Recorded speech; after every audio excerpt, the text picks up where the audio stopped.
values truth, liberty, and God. We stand for American values and our flag. We believe that the Constitution is a document that fortifies rights already given to us by our Creator. We will not apologize for our love of God and country, ever. We are Right America Media.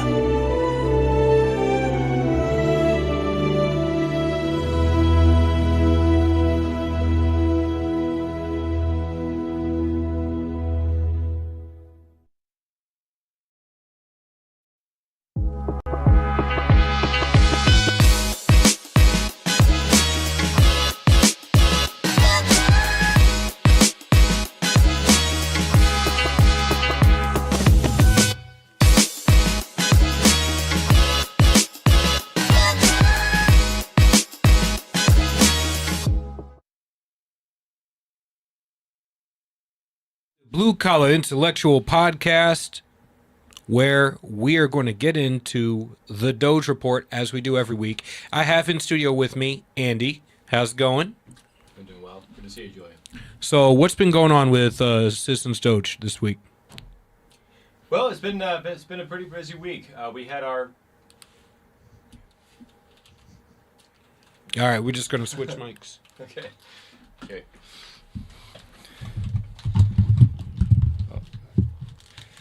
Sorry about that. Well, to answer your question, we had a very busy week. We had a volunteer barbecue on Friday evening in Wilton, as I believe I mentioned in our last report, and we had a good crowd show up, about 25 people, and all loyalists who we are used to seeing at this point at all of our meetings, and cooked some food, networked for about an hour and a half after the festivities and the presentations and the speeches were done. We had two great speakers, one of whom was Davis Miller from Turning Point Action. He's the New Hampshire field rep, lives out in Stratford County, and the other was Brian Cole, who is a state rep from Manchester. I almost said Merrimack County. That's not right. I was thinking about David Loveland, who's a good friend of ours, who's from Merrimack County, who's the commissioner there. But yeah, we had a busy week in terms of appearances as well. Mike and I went to the Hollis GOP meeting on Tuesday evening after the show last week. Scott Brown, among others, had a speaking engagement there. That same night, we also had someone cover for us to go to the Sullivan County GOP meeting. I want to give a special shout out to Annette Menard, who is our Sullivan County lead up in the Connecticut River Valley there. She spoke for us at that meeting, and we had some good correspondence coming from the leadership of that committee soon afterwards, and so we want to thank Annette for that. Nice. And also at the barbecue, we announced an initiative that Mike and I had been doing some discussion about previous to the barbecue, as well as in previous weeks, which was a project called Doge Voices. Now, this template, to be perfectly fair, is not entirely novel. There was a program many people know about called Walkaway that started, founded by Brandon Straka, I believe, after the January 6th events in D.C. 4 years ago, of getting people to submit stories, video testimonials about how and why they left the Democratic Party and what was their breaking point. 2016. Oh, it actually goes back to 2016. Yeah. Okay, I always pride myself on knowing timelines. Yeah, because he he did get locked up. So that was 2016, Trump's first run. Hillary Clinton was just absolutely dismal. So then and she, we can get into it later. But basically, she ran on the fact that she has a vagina. So because that's a qualification for office. It's, vote for me because I'm a woman. Vote for me because I'm black. I don't know. Yeah, identity politics all the way.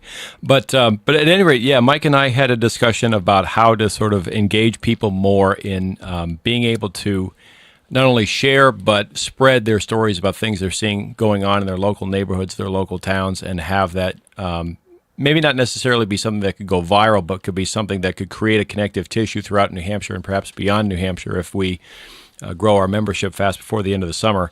And so what we encourage people to do, if you're a member of Citizens Doge, we ask that you record yourself with your cell phone or with your laptop. If you go to a local town meeting, a town select board meeting, a school council meeting, if there is something that you see that isn't right, if there's something that you hear that isn't right, if there's a line item in the budget that you see is suspicious, or even especially if you get it taken out, as one of our members did earlier this year, as we've discussed, please post this to social media. We don't ask you to send it to us directly, but please post it to social media. Tag hashtag Doge Voices. Tag our at Citizens Doge USA if you're on X, and this can begin to spread our message and spread our sense of urgency about what's going on here in New Hampshire. As we've discussed many times on this show, there are so many things in all the towns, not just in this immediate area, Hillsborough County and Rockingham County, but all throughout the state, of examples where people are seeing things that don't look right, and that are throwing their town budgets and their towns underwater and worse. We want to start to make a record of these things. If we do it through this project, Doge Voices, we encourage people to get on that and start to spread it around. And you know what this is, because I was reminded of this online, right?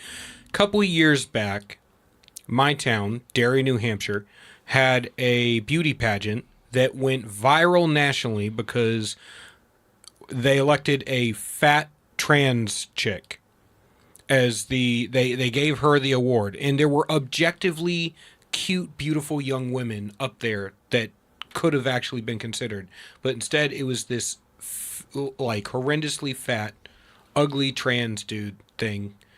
And I'm sitting here going, and this is a red town. This is a red town where every state rep is a Republican. How did it happen in our town? Because people stopped paying attention. Right. People stop paying attention.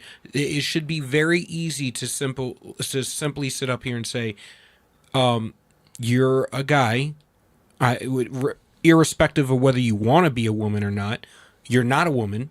You're not going to compete in a competition that is solely for young girls. You're sure as hell not going to take opportunities away from these young girls in the spaces that are for young girls. It's like, it's baffling. And this guy brings it up and he goes, wow, it was New Hampshire Journal had an article about posting the reddest, the best towns for conservatives to move into New Hampshire and live in. And I said Derry and Londonderry, two solid red towns, right? He's like, yeah, wasn't that the one that had the fat trans chick? He's like, yeah, solid pass. I go, dude, it's been Republican held for like 2 decades. Like it is a solid red area. Londonderry, Derry, friggin' Salem. Like these are areas that you know we're going to have a solid red ticket. We're not going to have to worry about losing a seat. But we lose on the shit that happens in the back end that we don't pay attention to. Well, now I've got additional insight about why Londonderry's infamous town manager in 2023 and 24 had to flee. I'll tell you some stories about that off camera, but I know the individual, and they're quite a character.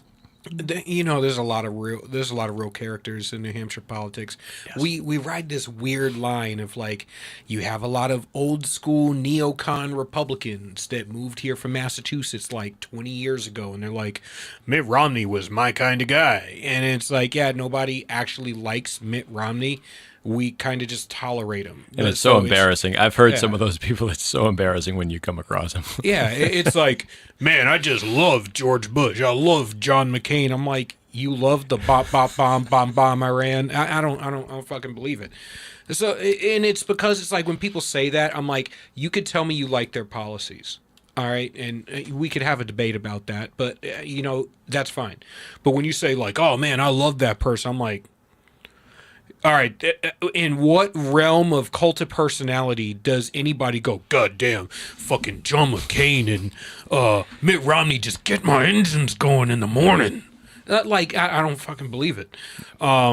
But you have those guys that move down here. You have the libertarians. They've had the Free State Project for the past, going on 26 years now. And they've had a massive influence on shifting legislation towards liberty in the state. But they got a lot of weirdos. There's a lot of weirdos. There's a lot of weird people who like say crazy shit like, maybe we should get rid of the age of consent. How about fucking not? Or maybe, child labor isn't that bad. I'm like, or it is, and we should not be going backwards because you want to make an intellectually purist point so that you can, be the guy that everybody in your neat little circle of autistic buddies cheers on. And they fail to see. And then you got the Democrats, you got the progressives. Yeah. What was it? Tim Horgan, the vagina hat wearing friggin' state rep. He's like 65-year-old white guy. Looks like that nutty professor with the weird haircut and the glasses and the tweed jacket and stuff. But he's got a vagina hat on. And he is just all in on women's rights, man, to abort your babies. Yep. But no other women's rights except aborting your babies. So... And then you got you actually do have some blue dog Democrats up here. They'll vote for a Republican like Sununu or a Republican like Kelly Ayotte because all they really want is look, dude, I just don't want taxes. And I'm fine with keeping my guns, but I don't like the MAGA people, and I don't like Trump, and I don't like all that. So though you have those this weird conglomerate of people that still pull the state towards liberty more often than not. Which is fucking awesome, and it's a few degrees right of center usually, and that's the tenuous line. I think that's very precarious because being from Massachusetts originally, I know that this in-migration from my state has been going on for a very long time. I could give specific examples, but it would take too long. But yeah, the situation in the state right now that Mike and I are seeing is that. When we've gone around, and it's mostly in this area, but we have spread around when we could. For instance, a couple of weeks ago, we were in Laconia in Belknap County. Is that people understand there's a sense of urgency, but they don't really know what to do. Yeah. What we're essentially trying to do is give them a sense of urgency and some semblance of a framework of, well, here's some things you can do now, and here's some things you can do with us that we're also willing to do with you. We're not just here to be, armchair. People standing up in front of a room saying, "Hey, why don't you go out and do this?" We actually want to do this with people. Yeah. The actionable steps people can take because that's the problem, right? Is we all get online and we can all bitch about something, and we'll spend the weirdest thing is the amount of people who will tell you to your face, "I don't have the time to go out and door knock or do phone calls or do all this stuff, or sine wave or write 91 A's to my school board or make phone calls and stuff like that," but they spend 3 hours a night bitching online. And I'm like, no, you have the time. You just would rather do it from the comfort of your armchair and with your cell phone in your hand. That's just not productive. Because the people who are passing legislation honestly don't give a fuck about what you say online. Unless you're some major, huge influencer that has the ability to actually sway people's votes or sentiments towards one thing or another. And this is something that happens on both sides of the aisle, right? Is you have this group of people who you wish were more engaged, like physically engaged, who aren't.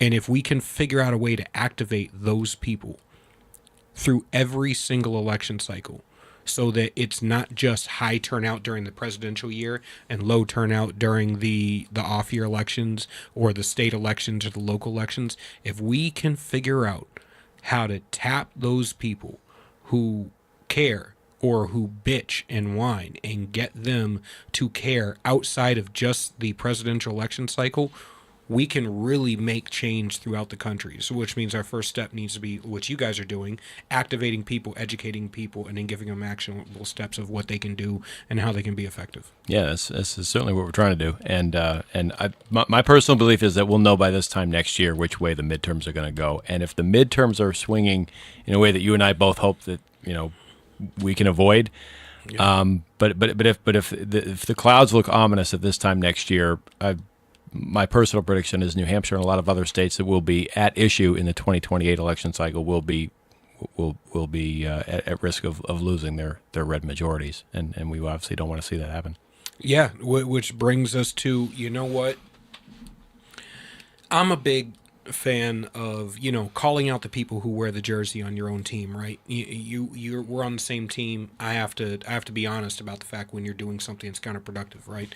But there needs to be some sort of boundaries where you don't go personal, because what I'm seeing online is the personal attacks of people.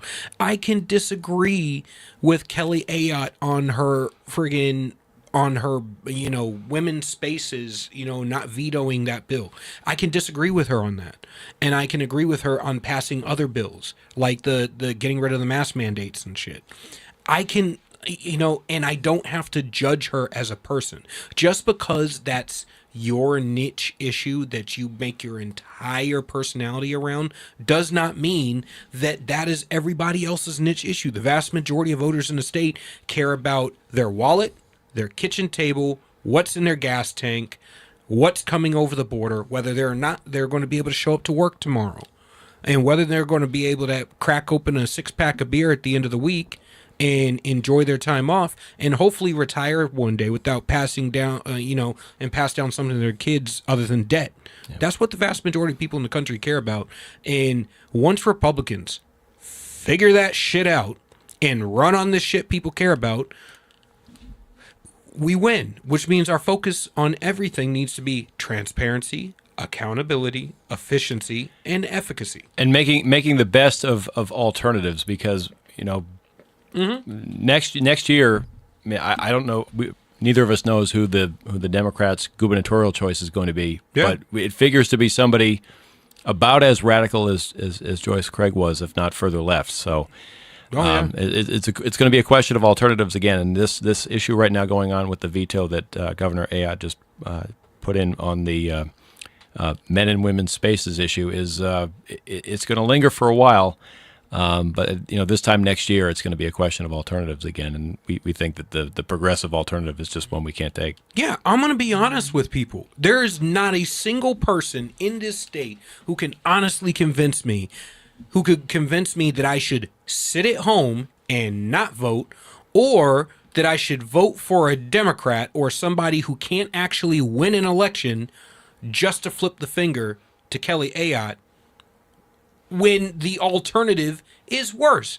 Now, I would rather get into a position where there are enough of people like you and me, where if we wanted to come to Kelly Ayotte and be like, hey, you need to stand strong on this, and this, and here's a whole conglomerate of votes that are going to come with you agreeing to do this, and this, then you have the ability to affect change and change policy and change how she runs the administration in the next term, which is what we should be doing. But the whole oh man, I can't vote for that person because this is my one issue. I'm like, single issue voters aggravate the shit out of me, because and normally what are the two that typically pop up, right? Guns and reproductive abortion. rights. Yeah.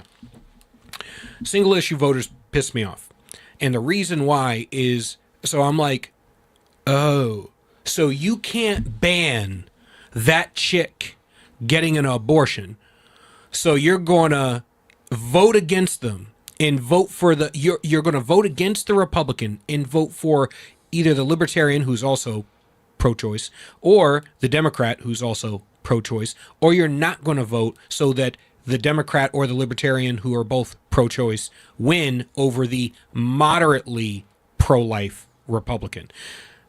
And I'm sitting here going, how does that make any sense? Because if those two win, any moderately pro-life legislation we have is going to come off the books as soon as possible. If we lose the majority, it comes off the books. So any lives that were being saved aren't being saved now. So this is the issue of strategy. Do you want to stand up and wave your sword in the air and die on your hill and say, I died the righteous fight? Or do you want to win the long-term war and save as many lives as possible? Because I don't believe wars are fought by guys who stand up and go, charge! Yeah. They're not won by those guys. They're won by tacticians who understand what to use your troops for, when to use them, how to use them. Exactly right. And looking long time horizon, but also understanding the mindset of the left. This is one of the things I know that you are very passionate about, as well as I am, that even as somebody who is I still consider myself fairly newly minted as a self-identifying conservative. The last 5-6 years especially, mostly for personal reasons more than political ones, but as things have happened in my life and I've seen people I know and just seen things going on in the world move in ways or speak in ways that alarmed me or bothered me, I began to go, what is really behind all of these ideas that I was so, ensconced in as a younger guy? And what presumptions about the world and about human beings are like within this stuff that's coming out now and is making this political climate so poisonous. And once I really began to understand it and understand certain people that I had known in my life who were like seriously on the left and you could never brook compromise with them. Oh yeah. I was just like, oh wow, no wonder I'm a conservative now. Like I can't relate to these people at all anymore. I just can't relate to the way they see things. It's gotten to the point where if you're on the left and you try to engage with your old friends on the left, you're Hitler. Mm-hmm. You're Mecha Hitler, and you're out there exterminating Jews and trans people or some shit like that. And I'm like, I don't give a fuck what you do inside your house. I don't give a fuck what you do in your personal time. I don't give a fuck who you marry, what you wear, what you smoke, what you eat, how you dress. I just don't care. Just don't talk to my kids about it. Don't ask me to pay for it. Don't try to shove it down my throat and force agreement to it. That's it. Don't weaponize government. Yep. That's where I live. That's where libertarians should stay. Don't weaponize the government. Let's get out of stuff and let's stick to the issues the vast majority of Americans care about. So up next, we are going to have a guest on, and we're going to get into some wild shit, right? We're going to get into how slavery is weaponized to get this Marxist proletariat revolution. Talked about it many, many, many times. We'll see you after the break. Next.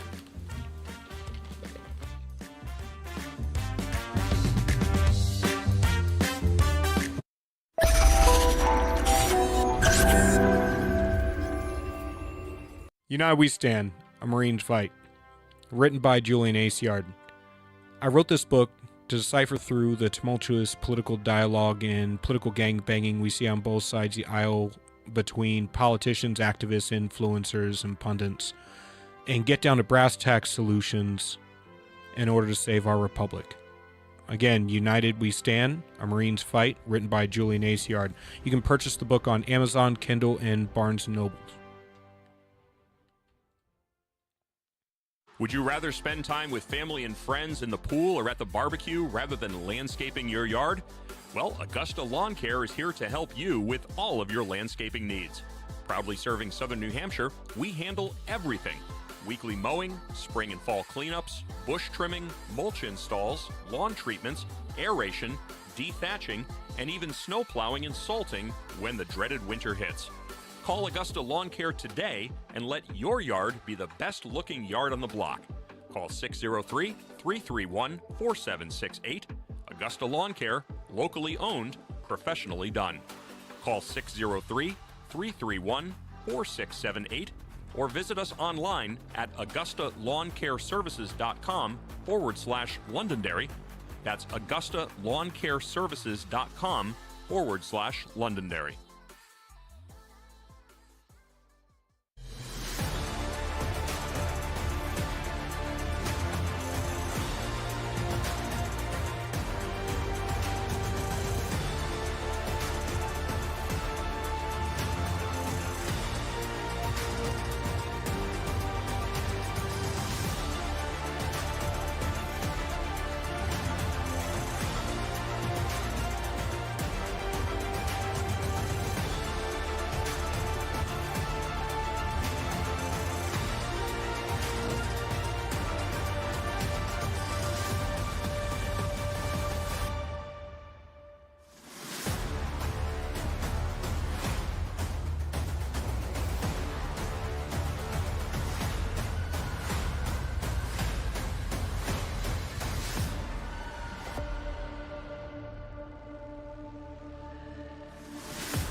New Hampshire Republican Governor Kelly Ayotte has been making a lot of noise about how she's funding education.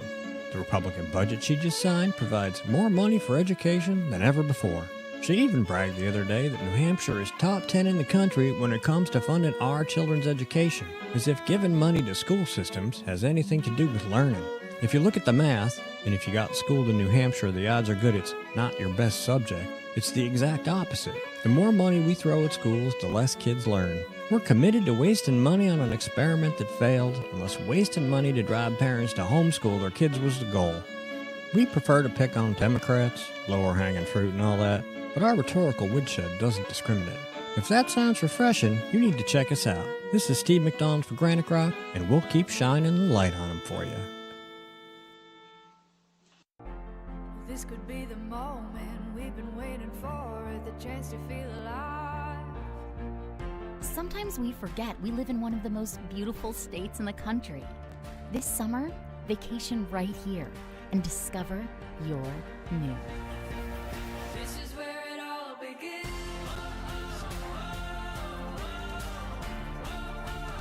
This is where it all begins.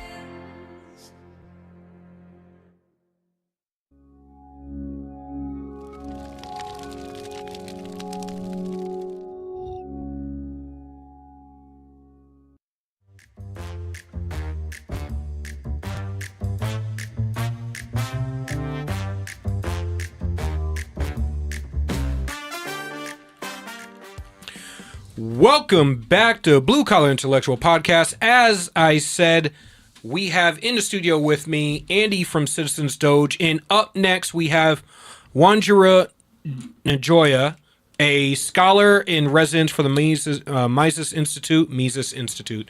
I always say it wrong. I know, I've been doing this for a long time. I should get it right by now. A nonprofit organization that exists to promote the teaching and research of Austrian school economics, individual freedom, honest history, and international peace in the tradition of Ludwig von Mises and Murray Rothbard. So, thank you for coming on. I'm sorry we had a delay and we ended up being late. The producer said he had some technical difficulties. Thanks so much for having me on the show. It's great to be here. Thank you. So how are you doing today? Tell me what you think about the, you said you have erasing history to advance the socialist revolution. What's your perspective? So that was about the debates about history. They say the debates are about history, but they're really about politics and about what people think the priorities in politics should be now, especially around issues of civil rights and what they call racial justice. So one of the points I make is that even though they say it's about what statues should we have showing and which statues should be taken down, my argument is that it's really a proxy for today's politics, because if you think about it, nobody really cares that much about what happened in 1860. You know, they'll say this is somebody that was there in 1865 and, you know, these are the things he said. Really, when they debate, for example, about the names of schools, do you really think children today going to school are concerned about whether the name of the school is about somebody who was there in the 19th century? I don't think so. I think it's a way for the Democrats to push what they call their social justice agendas, and the history wars are just another platform for them to do that. I have often said, and I will maintain it, systemic racism is Marxism, cross-dressing is progressivism. And it is highly focused in the areas where there is no cultural, ideological, or political machine to combat it. And once they perfect their death, poverty, and destruction, they export it to the rest of the world through popular culture and the education system. All of these arguments regarding race, gender, religion, now gender identity, because apparently we don't know that, you know, if you're born with a twig and giggleberries that you're a guy. All of this is it's a way to, it's being used in lieu of class warfare, right? In order to create this oppressed oppressor narrative so that they can get their proletariat revolution. By convincing people that the rungs on the ladder to success are hidden, you convince them to stop climbing it, so the only thing they'll do is try to climb or tear down the ladder or anybody that's climbed it before them. That's absolutely right. And it comes from Marxist theory. That's the class conflict that you mentioned. And it's gone through a few iterations. So they went from saying the oppressor oppressed matrices between the ruling class and the working class. And then that went through the sort of Frankfurt School of Marxism, where they said it's not just about class, but it's about, other groups that are oppressing others in society.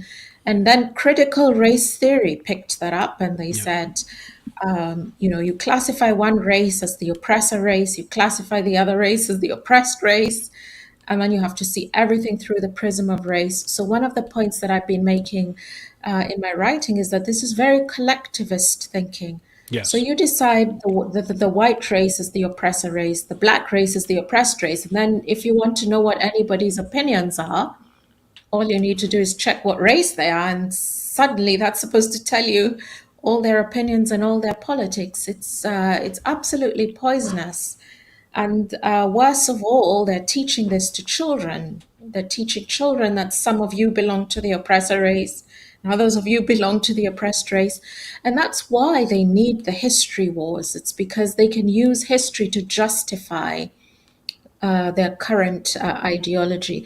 And why does it matter so much to them? It's because they have the solutions that they propose, saying, in order to fix this, you need to allocate money in the following ways that are coincidentally very advantageous to myself.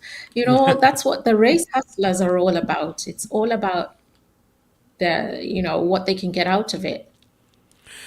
I've often said that the reason why these, particularly when it comes to the black community, because obviously we have the history of slavery, Jim Crow, everything leading up to the 1960s and even to today.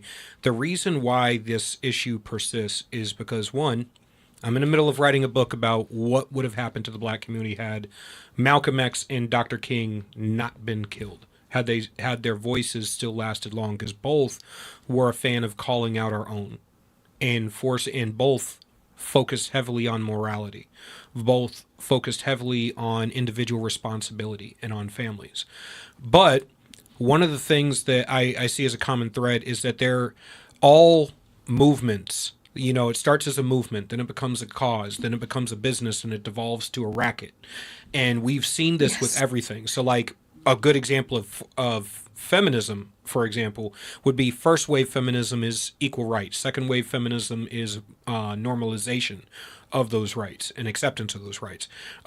Third wave feminism would be militancy, and fourth wave would be regression, where your positions today end up arguing against everything you succeeded in getting in the past by undoing the very system you created that got you the equality you needed. So, and you see this with the racial movements on the left, but there is a group of hyper-racialized thinking grifters on both sides of the aisle who take antagonistic positions against each other because they spend more time arguing with each other than talking to normal people about normal issues that the vast majority of people in the country care about.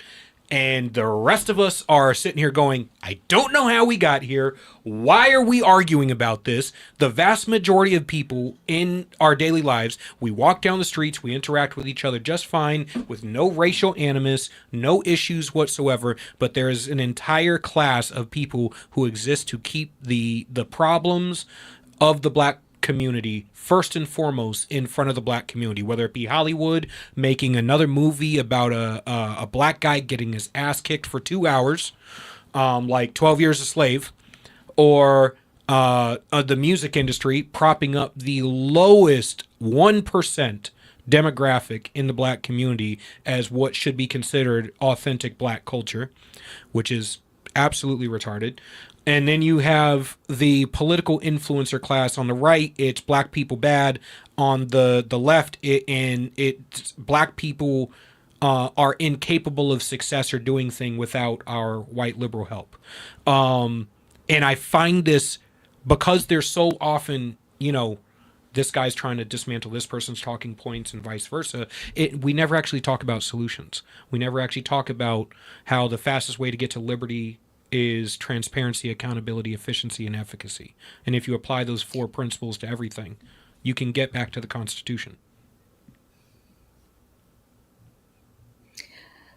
It's I think that the problem is that many of the solutions to these problems are not interesting to the race hustlers. So if you take the question of the family, stable families, supporting children at school. I mean, supporting children at school is not very interesting.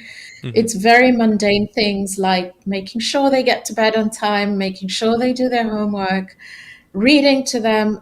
These things are not interesting to race hustlers. You aren't going to get much of a political platform Hmm. of things like this. That's why it's not interesting to them.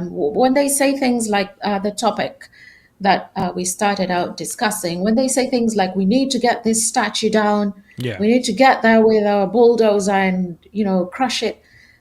It's these things that seem exciting to them.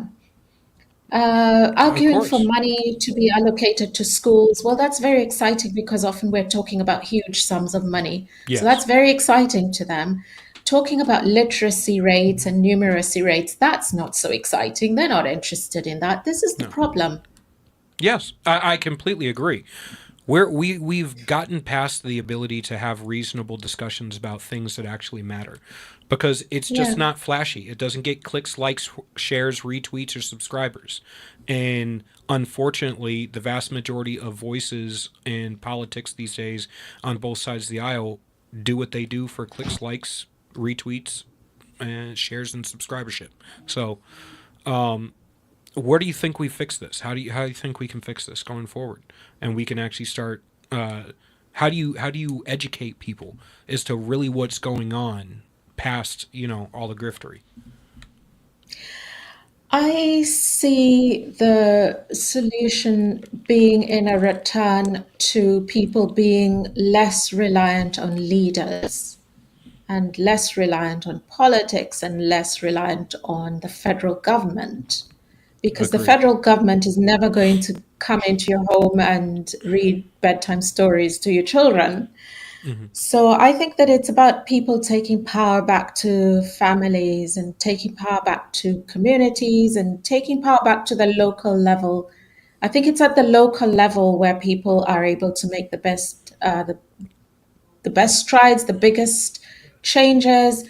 So I think, for example, school board elections are much more important than, the presidential campaign. Yeah. It's just bringing things down to the local level and getting people involved at the local level and not just only interested in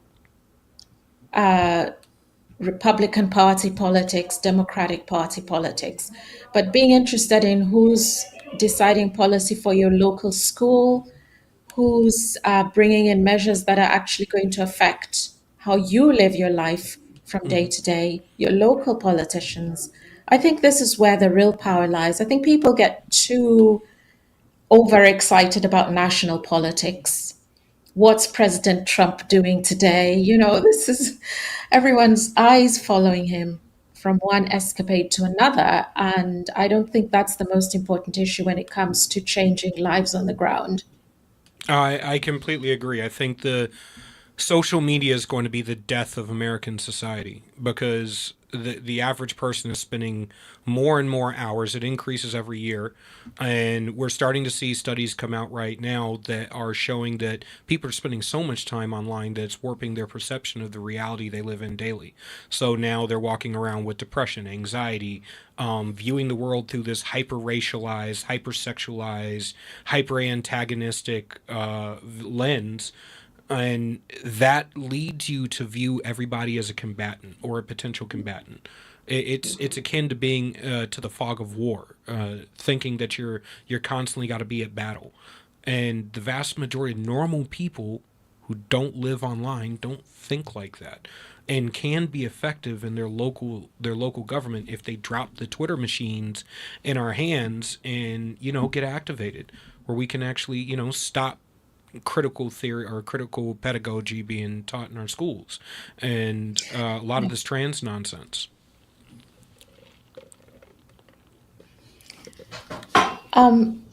Something like critical race theory, when you look at it, it's so nonsensical. Hmm. I've never met a person in real life who follows those theories. I've never met a person in real life who says they don't know what a woman is. Yeah.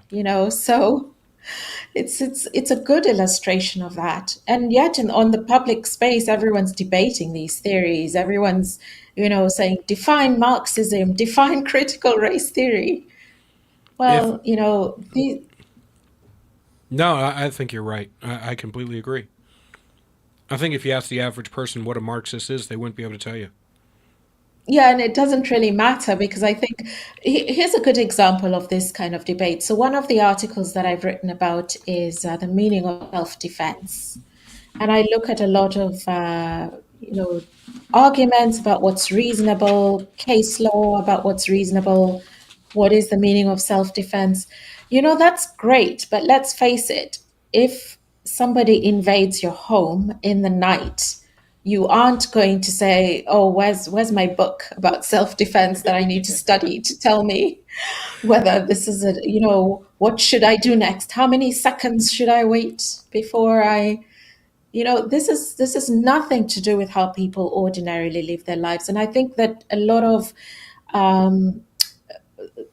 many of the problems that we're seeing in society could be fixed if we weren't so highly regulated by rules that are supposed to be telling us what we should be doing when common sense answers most of our questions. I completely agree. I think one of the biggest failures in American politics is the vast majority of people within the DC Beltway industry, that whole industrial system, do not think like normal people. So they think, and they view the average person with this level of disdain, like abject disdain. You're those dirty, smelly Walmart people.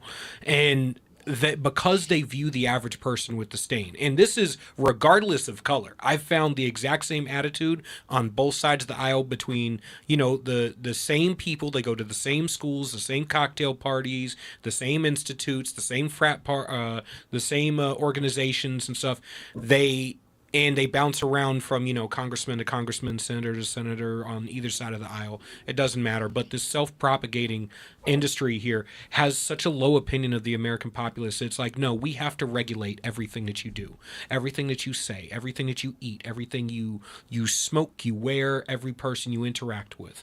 And the vast majority of people are sitting here going, well, one, screw you, because you're not going to tell me what to do.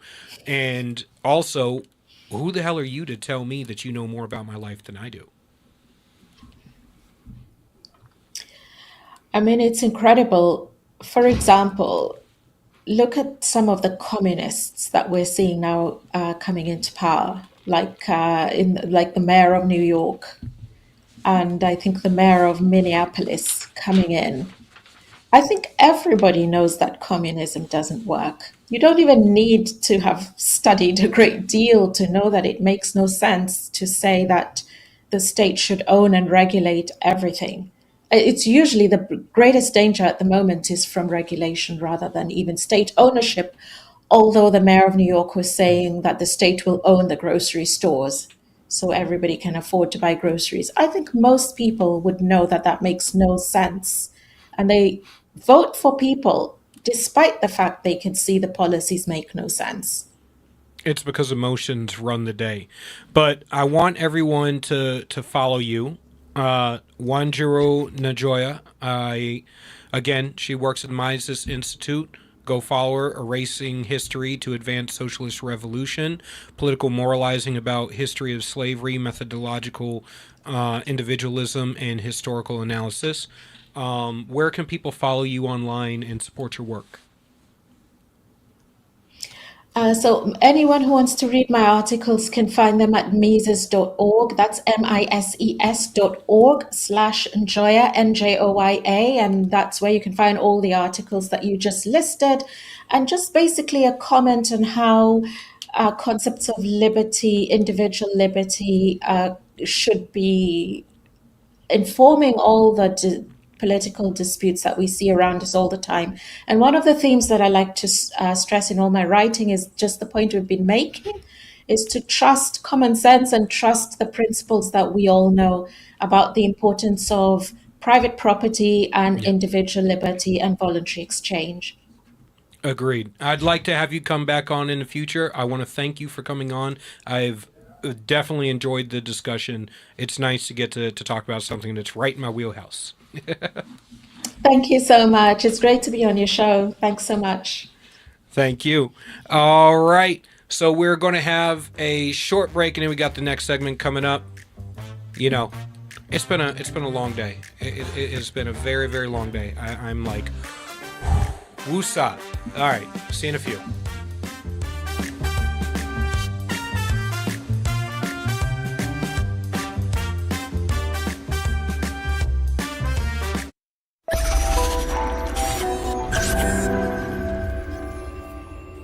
United We Stand, A Marine's Fight. Written by Julian Aciard. I wrote this book to decipher through the tumultuous political dialogue and political gangbanging we see on both sides of the aisle between politicians, activists, influencers, and pundits, and get down to brass tacks solutions in order to save our republic. Again, United We Stand, A Marine's Fight, written by Julian Aciard. You can purchase the book on Amazon, Kindle, and Barnes & Noble. Would you rather spend time with family and friends in the pool or at the barbecue rather than landscaping your yard? Well, Augusta Lawn Care is here to help you with all of your landscaping needs. Proudly serving Southern New Hampshire, we handle everything. Weekly mowing, spring and fall cleanups, bush trimming, mulch installs, lawn treatments, aeration, dethatching, and even snow plowing and salting when the dreaded winter hits. Call Augusta Lawn Care today and let your yard be the best looking yard on the block. Call 603-331-4768. Augusta Lawn Care, locally owned, professionally done. Call 603-331-4678 or visit us online at AugustaLawnCareServices.com/Londonderry. That's AugustaLawnCareServices.com/Londonderry.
New Hampshire Republican Governor Kelly Ayotte has been making a lot of noise about how she's funding education.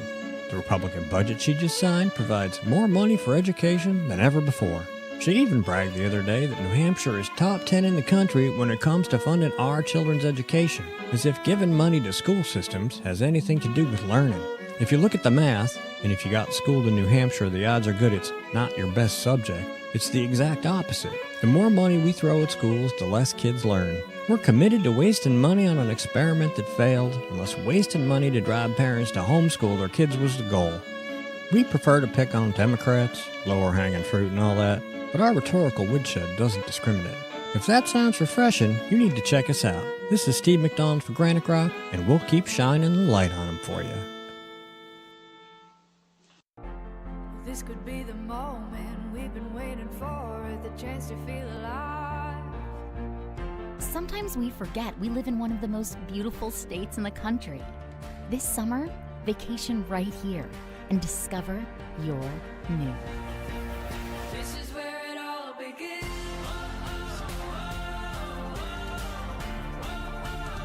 This is where it all begins.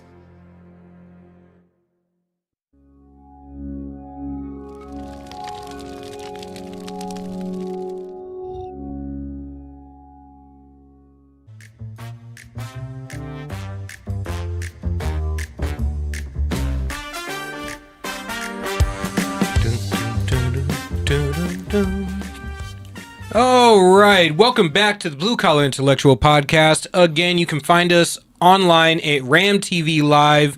Go check the past episodes. You can follow our clips. We're on TikTok, Instagram, everything else. Follow RAMTV.LIVE on all social media platforms. We will be on Rumble and all that other stuff, and Spotify, iHeartRadio, all that. But so the big news right now: Trump accused Obama of treason. And everyone's going, oh my God, he's calling for the death of a U.S. president because treason comes with a death sentence and stuff. I was like, and one of you tried to take an actual shot at the head of the president of the United States. So kiss my ass. But on the flip side, we got to stop with the griftery, right? Everyone's going, oh my God, Obama's going to jail. Obama's going to jail. No, Obama's not going to jail. The elites protect themselves. All right, come on, let's be realistic. Can Trump try to do what Biden did to Trump? Yeah, he can. But I'm just throwing this out there. Haven't seen it happen yet. We're supposed to get Hillary Clinton locked up. Didn't happen. Supposed to get the Epstein files. Didn't happen. Supposed to get the MLK files and JFK files. Didn't happen. I'm starting to see a whole bunch of stuff that would have involved holding elites accountable, and I'm not seeing it happen. We were supposed to get rid of the FBI and CIA, right? It's still there. Because for some reason, Republicans think that we can weaponize and fix and run these organizations that are 99% leftists, populated. We think we can run them better than the left. I don't get it. Are we smoking crack? What crack are you smoking? Obama is not going to jail. I'm saying it right now. He's never going to be put in a yellow suit, a yellow jumpsuit. He's never going to be perp walked. Hell, we'll be lucky if he gets a smack on the hand. Oh, woosah. Well, you know what? I thoroughly enjoy doing this show, and I enjoy having Andy and Mike from Citizens Dogen, and I enjoy having great guests come on so we can talk about shit that actually matters rather than going over the constant griftery of everyone who is currently, there's about 30 spaces run by people with millions of followers online talking about something that's never going to happen. So everybody can chime in and give their little 2 cents about stuff they don't know about to make themselves feel special. Because you know what? It's easier to pontificate online about an elite getting accountability, which never happens, than it is to get active in your local government. Go to your school board meetings, go to your zoning board meetings, go to your town council, your city council, and be there to stop your property taxes from going up, to stop that person from shoving transgender theory or Marxist theory or critical race theory or whatever theory down your child's throat. Like, we can't agree. Oh, my Lord. Can we have a come to Jesus moment? Can we have a come to Jesus moment where everybody realizes you can be more effective on the ground in your local community than you can with the damn Twitter machine in your hand? It does not equate to you being a national activist. The vast majority of you people are the equivalent of the National Guard. You should be fortifying your communities against the next storm or natural disaster that happens to walk across the podium with purple hair and a vagina hat. Okay? That's what you should be fortifying your community against, the next Maggie Goodlander or the next Chris Pappas or the next whatever. Okay, the next Marjorie, what's her name, Jasmine Crockett, or the next AOC or Mamdani, or what is the dude that looks like the villain from Captain Phillips in Minnesota that just became mayor? Oh, Jacob Fry. Jacob Fry, yeah, that guy. We should be fortifying our communities against these socialists who seek to take them over instead of waving the banner for some fantasy land where all of a sudden the people who pull the strings in the world get their comeuppance. It doesn't happen. No. I'm sorry. I would like to tell you that it's going to happen, but it doesn't. It just doesn't. Okay? Now, can we focus on stuff that actually matters? All right. Well, that's my rant for the end of the Blue Collar Intellectual Podcast.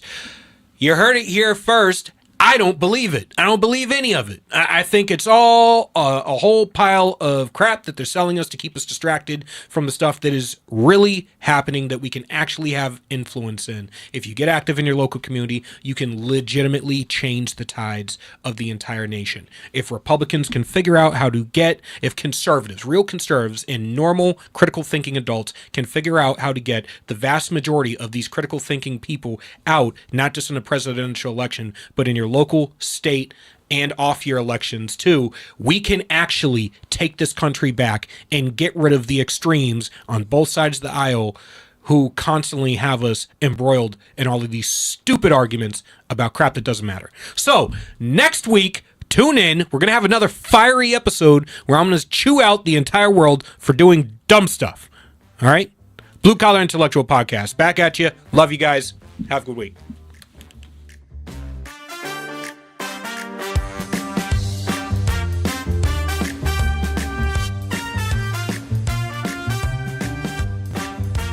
United We Stand, A Marine's Fight. Written by Julian Aciard. I wrote this book to decipher through the tumultuous political dialogue and political gangbanging we see on both sides of the aisle between politicians, activists, influencers, and pundits, and get down to brass tacks solutions in order to save our republic. Again, United We Stand, A Marine's Fight, written by Julian Aciard. You can purchase the book on Amazon, Kindle, and Barnes & Noble.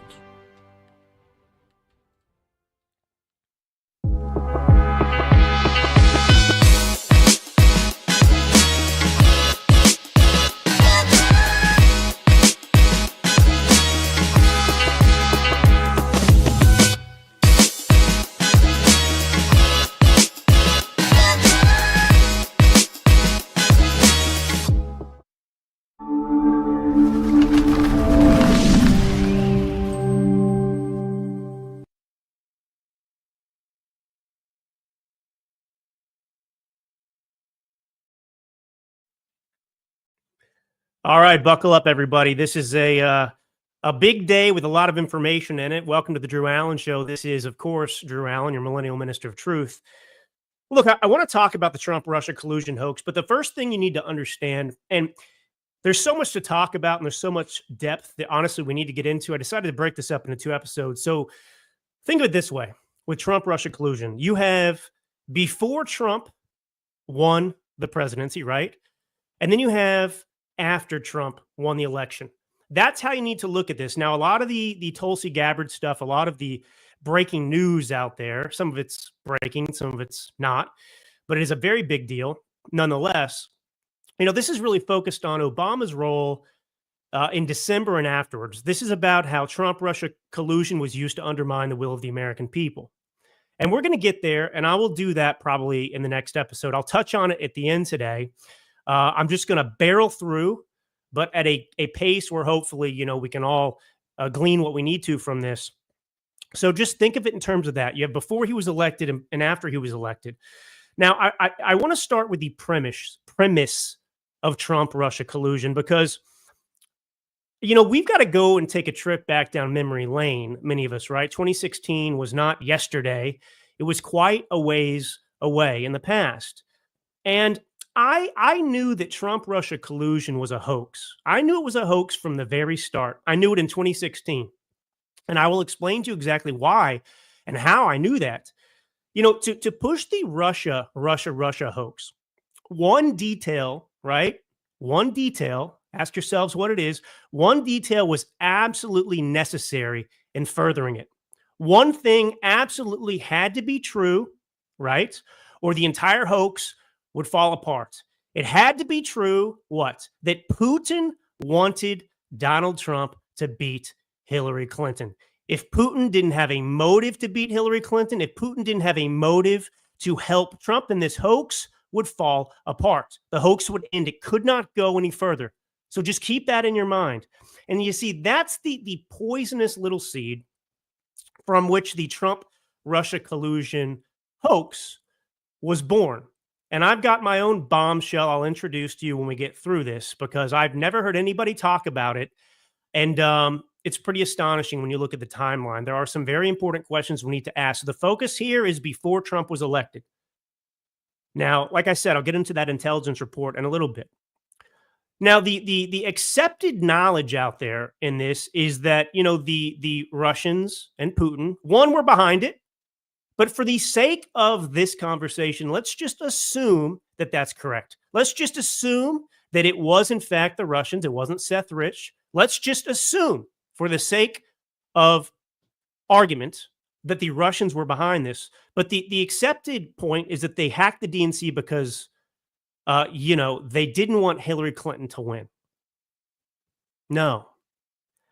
They hacked the DNC because they thought that Hillary was going to win. There's a big distinction there. And what I'm telling you is closer to the truth. But anyway, the entire premise of this hoax, right? That Vladimir Putin was desperate for Donald Trump to win the election. That is that entire premise was never founded on truth. That hoax was never credible because that was the claim. Hillary Clinton and Barack Obama, and this is why we're going to go back in history a little bit. Hillary Clinton and the Obama administration had been the most pro-Putin Democrats in decades. First off, it was the incoming Obama administration back in 2009, right? Wins the election, 2008, 2009, he's going to be inaugurated. January 20th, right? It's always when it happens. Well, it was the Obama administration that was coming in that said they were going to, reset, that they were going to improve relations with Russia. So are you scratching your head yet? Were you scratching your head in 2016 when they said, well, Vladimir Putin wants Donald Trump to win? Why would he want Donald Trump to win? It's Obama and Hillary Clinton who he's got dirt on. It's those people that he's, excuse me, I'm adjusting my back here. Okay. So, this is March 6th, 2009. So you've got the new Secretary of State, Hillary Clinton, right? She travels over to Geneva to reset relations between the U.S. and Russia, right? This is the big Obama initiative. In other words, what was the Obama administration and Hillary Clinton saying to Vladimir Putin and the Russians? Hey, we know there was tension under the previous Bush administration for 8 years. We know Republicans don't like you guys in Russia. We know those guys don't like communism. But, Obama, I'm a Marxist, baby. I love communism. Hillary Clinton doesn't care. She just cares whoever pays her. So now it's different because we love communism. We love you, Putin. We want to show you that we're different. We are not hostile to Russia. So you remember that moment, Clinton, she's in Geneva. She presents Russian Foreign Minister Sergei Lavrov this symbolic, it was very theatrical, right? This symbolic red reset button to symbolize all of this. And I don't know if you remember this, but it was humiliating because the button underneath it in Russian was supposed to say reset on it in Russian. And whoever did the translation for Clinton's team, they got the word wrong. The button had the Russian word that translated to overload or overcharged, not reset. So they botched that from the beginning. Anyway, the next 8 years under Obama were a disaster. Foreign policy-wise, Putin took advantage of Obama every which way. He became more aggressive. Remember, he invaded and annexed Crimea, and Barack Obama was very soft on that. He did not get involved in the conflict, and in fact, he said he wasn't going to get involved in the conflict. So, Putin had never had it so good as he did under Obama and Clinton. But let's talk about Hillary Clinton specifically, because supposedly, right, the premise, Vladimir Putin didn't want Hillary Clinton to win. He was scared of her. Scared of her. Yeah, scared like Seth Rich. He was desperate to defeat Hillary Clinton, right? To help Trump win. Let's start with Uranium One, huh? Can we start there? Anyone remember Uranium One? I'm just going to give a simple, short version of this. But remember, we were told, even before all the stuff that came out with Gabbard, in 2016, Vladimir Putin wanted Trump to win. He wanted Trump to beat Hillary Clinton. So in 2010, you had the Russian state-owned energy company, Rosatom. It was actually a Russian nuclear agency. And they were seeking to acquire a controlling stake in Uranium One, 51%, right? So that'd be a controlling stake. So this was a Canadian mining company that controlled 20% of our American U.S. uranium production. So for obvious reasons, uranium being a national security resource, this deal required approval from the State Department and, the Committee to Foreign Investment in the United States. But this was a group that included 9 federal agencies. One of them, of course, was Clinton and the State Department. And Clinton, do you understand what I'm saying here with Uranium One? So you have the Russians, right? You have Putin, a Putin-controlled energy company that's trying to buy 20% of American, U.S. uranium production. And Russia's supposed to be an enemy. Well, Clinton had a clear conflict of interest with the Uranium One deal. Do you remember why? Because donors who were connected to Uranium One, they had contributed $145 million to the Clinton Foundation. Let me repeat that. Clinton at the State Department is supposed to be one of the people that approves this deal, selling 20% of our uranium production to the Russians through brokering the sale of Uranium One. And people that work for Uranium One who want this deal done, right? They want to make money. They want to sell to the Russians. Well, they have donated $145 million to the Clinton crime family via the Clinton Foundation. And Clinton never disclosed any of this, by the way.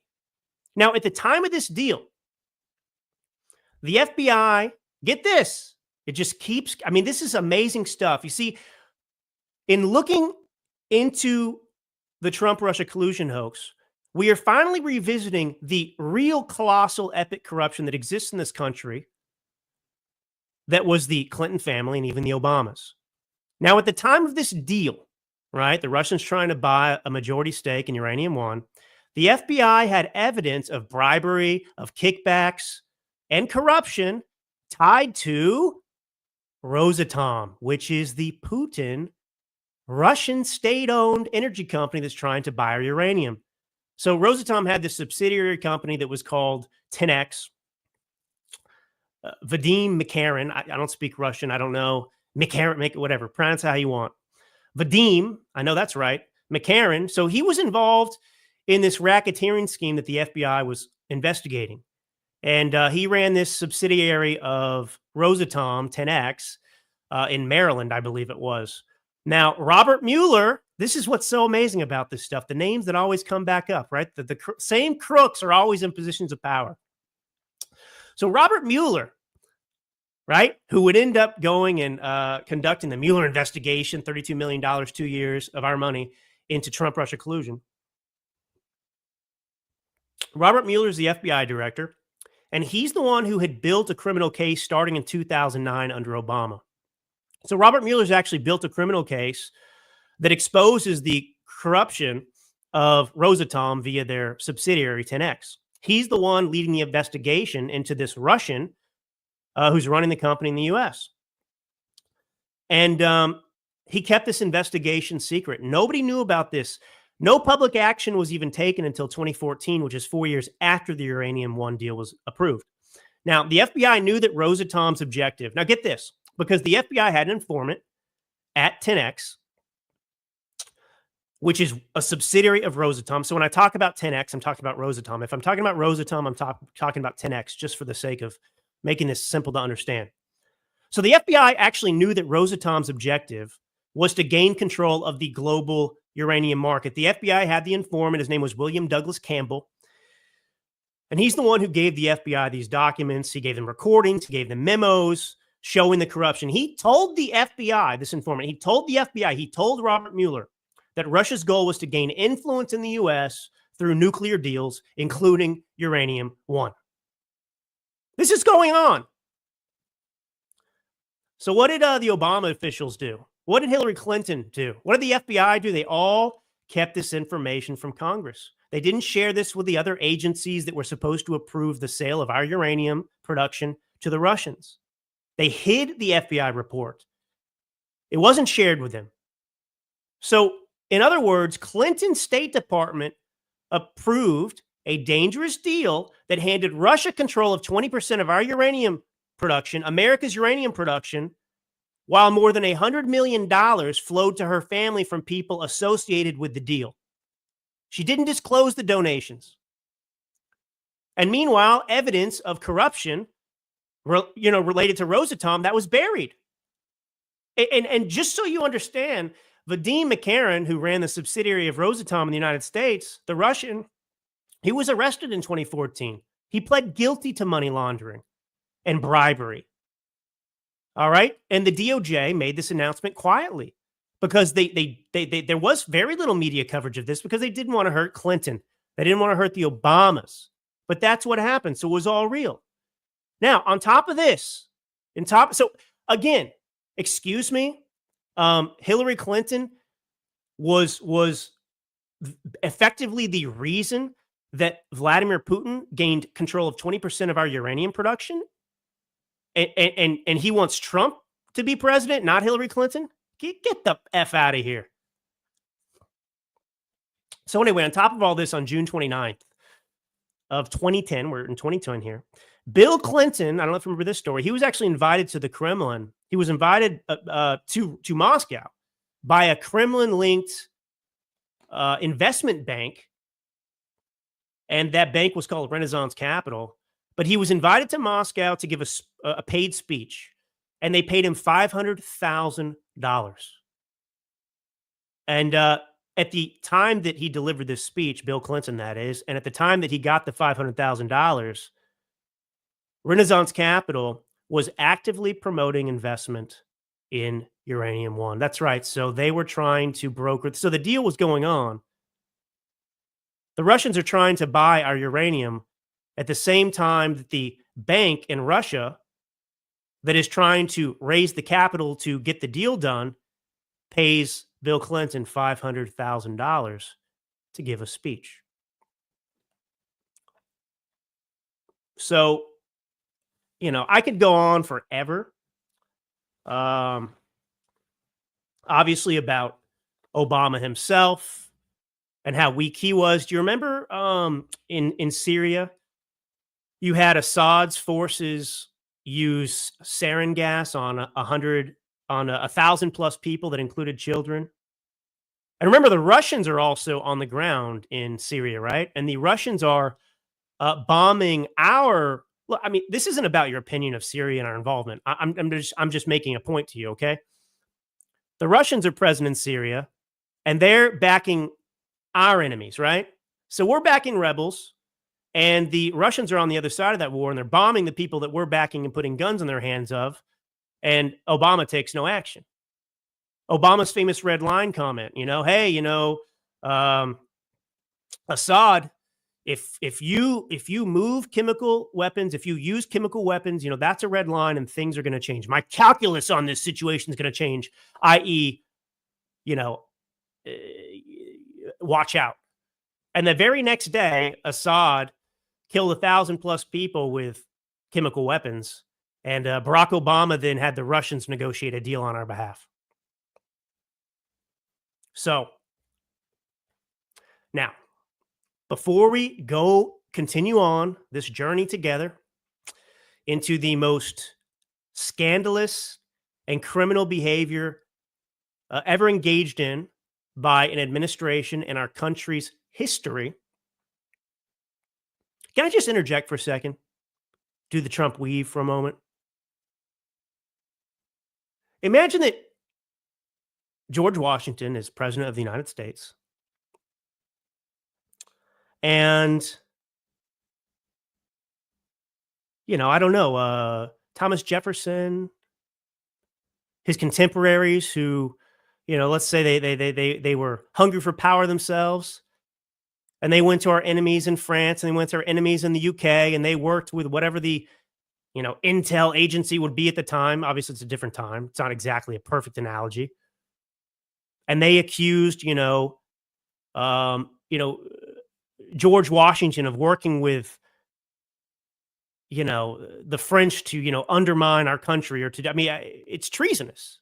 I'll come up with a better analogy, but I think you get the point. If you put someone else in there and you think about like, what did Obama and Clinton actually do? Like they and this is the point. They didn't just use our intel agencies to create this hoax. They actually worked with foreign intelligence operations to carry this out. But I've got to remind you about Benghazi. Do you realize that if Benghazi hadn't happened, we probably wouldn't have had the Trump-Russia collusion hoax? Because it was in the Benghazi investigations, right? Because Hillary Clinton and her State Department failed to deliver resources to protect our Americans at the embassy. They didn't take the threat seriously. And the whole reason, it became a scandal is the Clinton and the State Department were trying to cover up the fact that they were responsible for these deaths because they didn't heed the warnings of the ambassador and of the security forces there that for a month were saying, hey, it's a dangerous situation. It's volatile here. There's more and more armed militias that are forming here. We don't feel safe. And they didn't take the threat seriously. And obviously we know what happened. Ambassador Stevens died. Other special forces, I think 4 people died there. And then you had Hillary Clinton blame it on, some random video somebody posted mocking Muhammad. And the reason they did that, I don't think people understand this about Benghazi. I didn't understand this until I was doing the research, by the way. I really never understood the like nuts and bolts of the Benghazi scandal. I didn't really understand. Like, I thought the video that Obama went out and, all these people were saying, oh yeah, it was a video. Like, why were they blaming it on a video? Why did they put this person in prison over this video that obviously they were lying? It had nothing to do with Benghazi. It was not, and this is why. Because the use of the video was to claim that this was happened all of a sudden. There was a spontaneous event.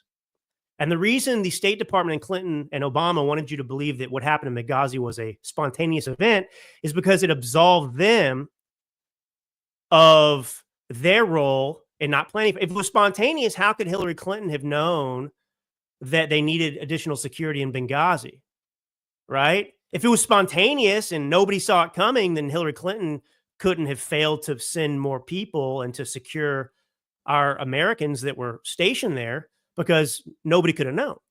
That's why they did the video. I felt like a genius when I finally figured it out like 2 days ago. Maybe some of you already knew that, but I'm 38 now. I was a little bit younger back then when it happened. And my political acumen has raised since then, paying attention to things like many of yours, I'm sure too. But anyway, so that's the deal. That's why they blamed on the video, because you looked at the emails with Hillary Clinton and she was told about this and she didn't take action. So she is directly responsible for the deaths of all these people in Benghazi. It was totally irresponsible. It was a total failure on behalf of the State Department and Hillary Clinton. And when that was investigated, that's when we discovered that she used a personal email and a private server.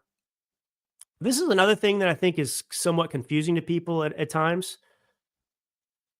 Like, I have a Gmail account, right? So I use a private server because it's attached to my Gmail account. That's what facilitates the email exchange. So that's all we're talking about with the server. All right. She's using a personal email address. It's not protected by the State Department. Hillary Clinton used her personal email address. She never used a State Department, never used a government address, even in her role as the head of the State Department. She used a personal email address to conduct all of her correspondence. Think about that for a second. And we know why she did that. Because if you use a government email address, you're required to store those emails. That's government property, so they can see into what you're doing. And so, she decided to just use a personal email address for everything. And it was out of the Benghazi investigation that we learned that she was doing this, that we learned that she was using this personal email address, that we learned that she was sending classified information. That's what sparked all this. And this is the situation Hillary Clinton found herself in January of 2016. the email scandal was not relenting. She was still under a microscope. She was still humiliated. The FBI was investigating her emails. James Comey was investigating her emails. She is embroiled in a massive, massive scandal as she is competing with Bernie Sanders to win the nomination for president, for Democrat presidential candidate in 2016. You have to understand the context of all of this, of what is going on.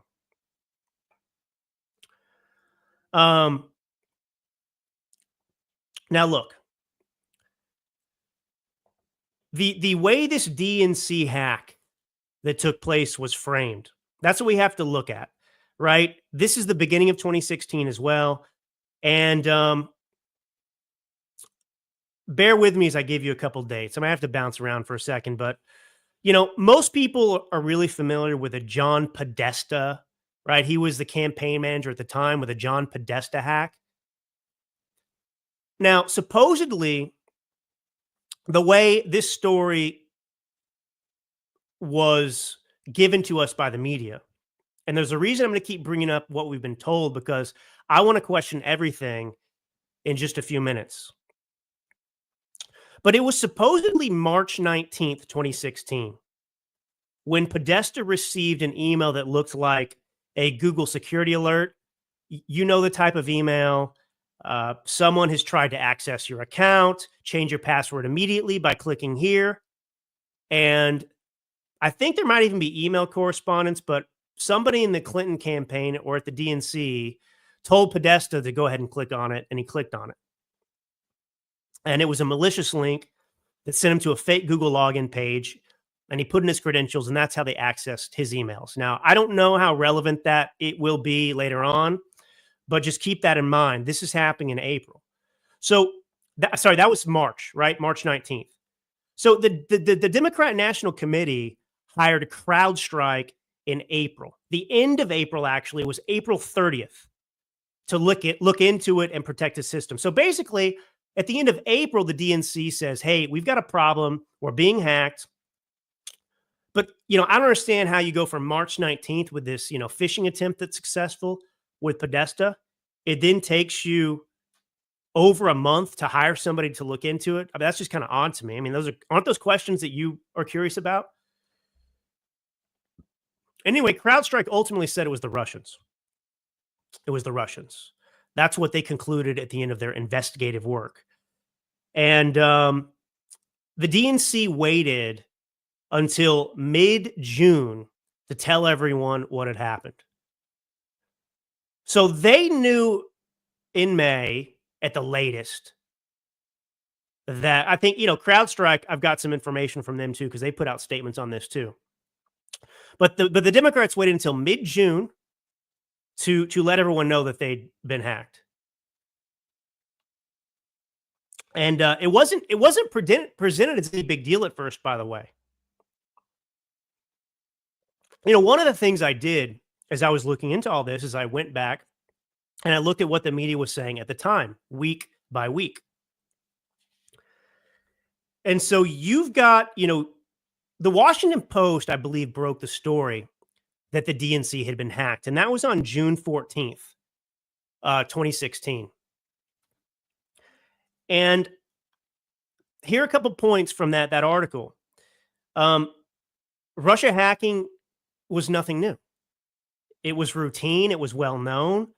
Everyone knows that the Russians do this. So it wasn't particularly, revelatory. And I've got some pull quotes from Politico, who wrote about it at the time. And Politico said, just a couple of things here. Russian hackers have long served as a major digital foil for the Obama administration.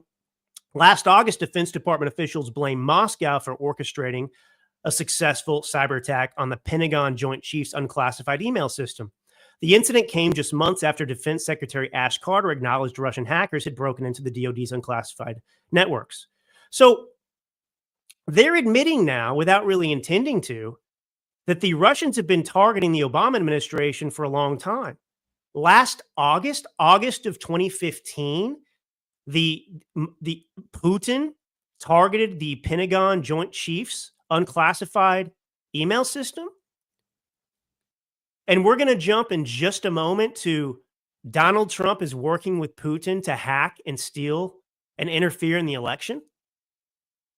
Donald Trump, nobody knew that Donald Trump was going to be the Republican candidate for president in August of 2015 when this hacking was going on. So why is Russia trying to hack into the Pentagon? Did Trump have him do that too? Do you understand what I'm getting at? You have to turn off your brain completely to buy the stupidity of these individuals like Dara O'Rourke, I can see on the screen. Load of bollocks. Tulsi is as mad as a box of frogs. I don't know why Dara's even watching. I mean, she could learn something. But, this is the type of person the Democrats rely upon to perpetuate their hoaxes, people that don't have brains like Dara O'Rourke. Hi, Dara. So in this Politico article, another just pull quote, Michael McFaul, who served as U.S. ambassador to Russia from 2012 to 2014, called the hack meddling in our personal affairs. I am sure they intended to do this without being caught, he told Politico. They wanted to obtain the information without it being detected. That's a kind of target that would make sense in terms of them wanting to know things about what is going on here. Whether they were doing it to try to manipulate our political process, I'd have to think about that. So this is the reporting throughout June. Now, the email scandal is still going on with Hillary Clinton. And now we get to, there are a few critical moments in this timeline. And we're about to hit one. June 27th, 2016.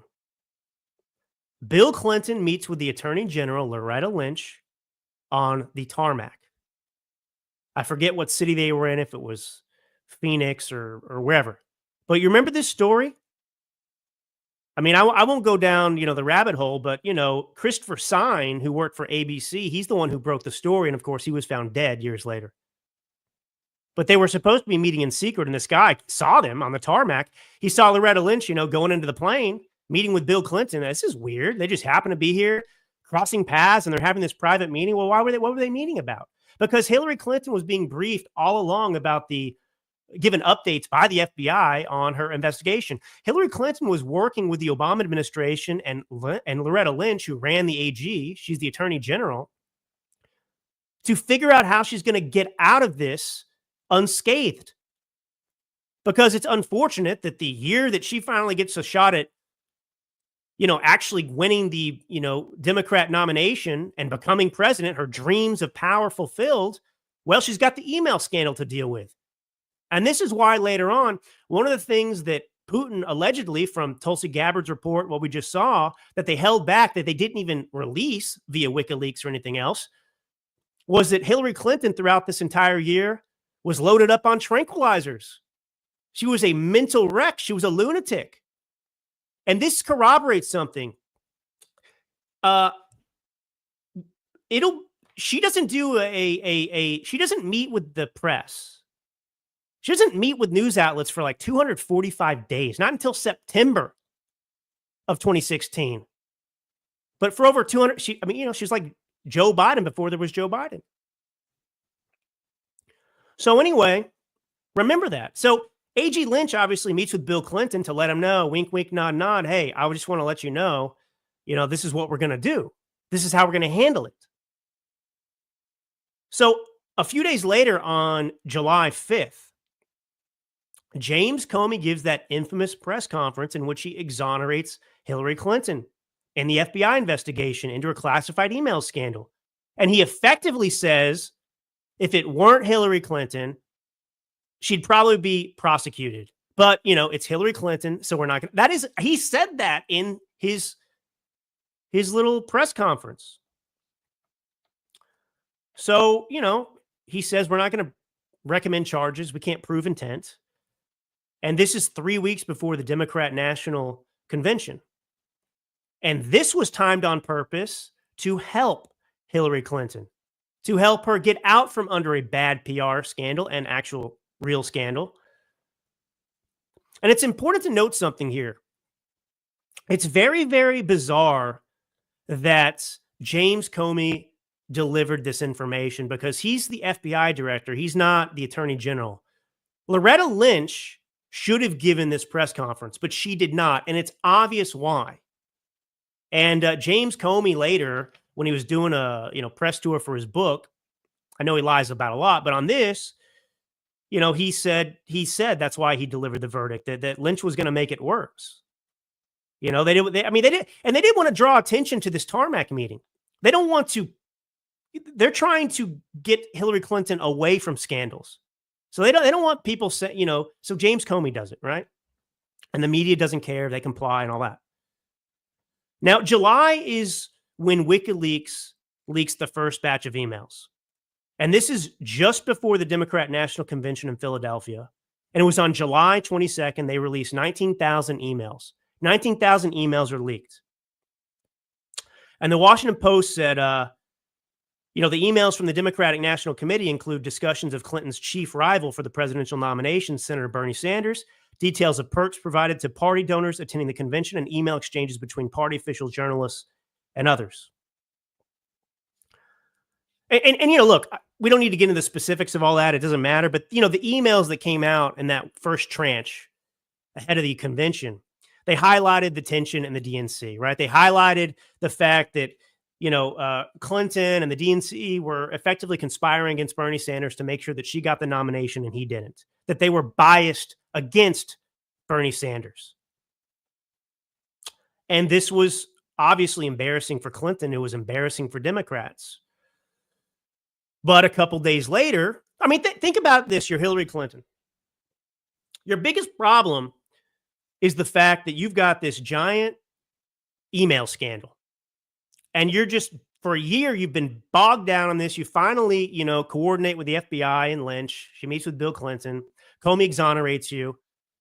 And you go up there, you're about to accept the nomination. And now you've got this, drop of emails that suggests that shows how, you effectively, cheated to steal the nomination. So she finds herself in damage control yet again. But the Clintons, the Clinton campaign, Obama, the media, they decided on a new narrative this time, right? So before it was, hey, this happens. The Russians have been, hacking us forever. And also the initial reporting of the emails. Is this it? Okay, look at this. So this is from June 14th, 2016. This is what I'm talking about. The first reveal by the DNC about this hack. Russian government hackers penetrated the computer network of the Democratic National Committee and gained access to the entire database of opposition research.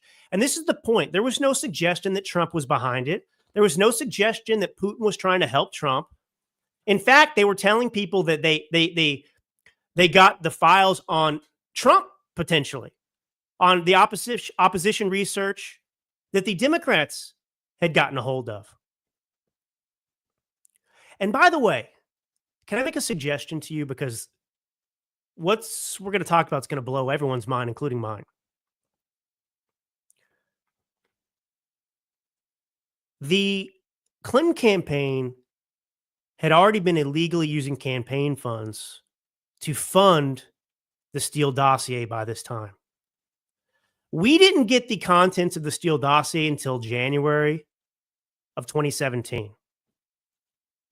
But Steele started getting this stuff in June or July. So they were already working on this. The Clinton campaign had already reached out to Fusion GPS months earlier to dig up dirt on Donald Trump. It was worse than that. It was very specific what they wanted to do. And we'll get into the reigning conspiracy theory I'll introduce you to, a conspiracy theory that may very well be true, but it's something that should be out there and that you should be putting out there because we need answers. But it's interesting because that's the narrative. Well, they were trying to gain opposition research. Well, the Democrats were conducting opposition research on Trump. They were paying for a Steele dossier at the time. So, one of the explanations, if that's true, is that the Democrat, look, and think about this too. Trump wasn't a traditional campaign. It wasn't centralized. He was an outsider. you couldn't hack Trump in the same way you could hack the DNC. I mean, the DNC was just, I don't know what they were doing. I mean, they didn't seem to make any changes, even though they knew they were being hacked. And I'll get into that in a minute, for a long time, because the hacking started long before, even in January. And so could the Russians have been digging around looking for their research on Donald Trump? I mean, obviously for the Russians, I mean, and one of the things that Tulsi Gabbard's report pointed out is that there was information to go anyway, either way. In fact, there was more information that the Democrats wanted Hillary Clinton to win. There was more information that the Russians wanted Hillary Clinton to win. But they want research on whoever the Russians do. So this is key. Something changes in these 2 days. So before, the narrative is the Russians hacked us and they stole opposition research. No mention of Trump. No mention of Putin's intentions or motivation. No one speculated on a motive. Now, all of a sudden, July 24th is here. The DNC, the convention's taking place. Hillary Clinton's going to accept the nomination. And these WikiLeaks emails come out. And Obama is the one who introduces the idea that Putin and Trump have some relationship. He does an interview with Savannah Guthrie. And he says, what we do know is the Russians hack our systems, not just government systems, but private systems, he said, Obama. But what the motives were in terms of the leaks and all that, I can't say directly. But what I do know is that Donald Trump has repeatedly expressed admiration for Vladimir Putin. Asked if the president was suggesting that Putin is motivated to prefer Trump in the White House, Mr. Obama said, I am basing this on what Mr. Trump himself has said. And I think that Trump's gotten pretty favorable coverage back in Russia. Now, I don't know if what I'm going to say now is true or not. I mean, I don't know the motivation. I tried to find the clip. I mean, this interview happened with Savannah Guthrie. It was the she worked for the Today Show. But if you do a search for this interview in 2016, July of 2016, it can't be found. It's not available on the Today Show. It's not available on NBC anymore. It says something like, I don't know. Go and look for this video. Savannah Guthrie, Barack Obama ahead of the Democrat National Convention, July 2016. And you will not find that video on NBC sites. And my question is, okay, is it just coincidental? Is it just been too long and this is a common practice to erase this stuff from your website? Or is NBC scrubbing this because of what's going on right now with Obama and him being in hot water? I don't know. Now, I've got one clip and one clip only to play. And that is Robert Mook, who was now the campaign manager for the Clinton campaign. Obama's gone out and introduced this idea. Well, I think Putin might want Trump to win, and that's why this is happening. Now look at Robbie Mook. Listen to him. What's disturbing to us is that experts are telling us that Russian state actors broke into the DNC, stole these emails, and other experts are now saying that the Russians are releasing these emails for the purpose of actually helping Donald Trump. I don't think it's coincidental that these emails were released on the eve of our convention here. There you have it. The narrative changes again. Now Robert Mook and the campaign are officially saying, intelligence, we believe that Putin is actually doing this now to help Donald Trump. So that's Mook. And Vanity Fair uses the interview. They quote the Robert Mook there, and look at this headline.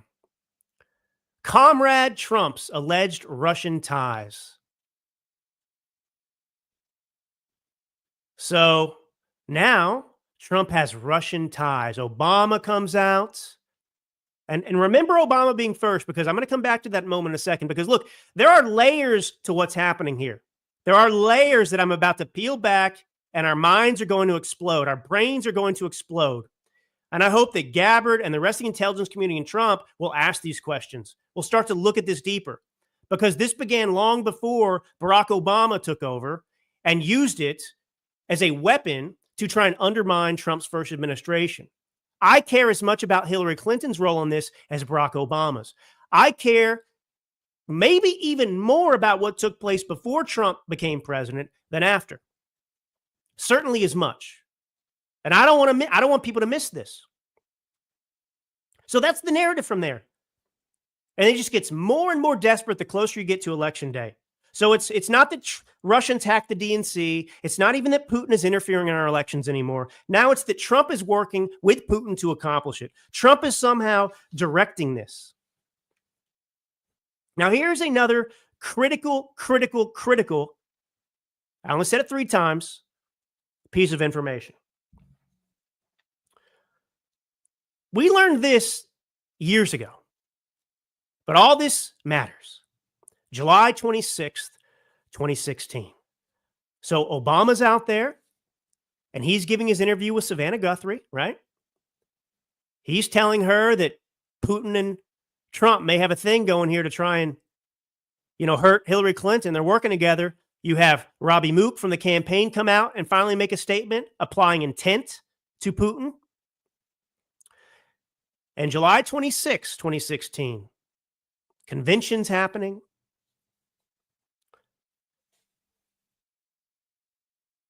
CIA director at the time, John Brennan, he briefs President Barack Obama on the Hillary Clinton campaign's plan to vilify Donald Trump by stirring up a scandal claiming election interference, i.e. Trump-Russia collusion, is born. We have Brennan's handwritten notes. That's where this comes from. And John Ratcliffe is the one FBI director later that declassified this. John Brennan's notes said, we're getting additional insight into Russian activities from redacted. CITE, C-I-T-E, alleged, approved by Hillary Clinton, a proposal from one of her foreign policy advisors to vilify Donald Trump by stirring up a scandal claiming interference by the Russian Security Service, which is the GRU. And you're going to see the GRU come up time and time again after this. The narrative, you see what the Democrats do? The notes state on 28th of July, in the margin, Brennan writes POTUS, but that section of the notes is redacted. By the way, I don't know if the unredacted's out there, but I would like to know. It should be redacted. Hello? And the notes read, any evidence of collaboration between the Trump campaign plus Russia. So now they're desperately searching to create evidence to sell this narrative to the American people. They have another scandal they're trying to deal with, and it's embarrassing for them, and they're trying to turn this against Trump.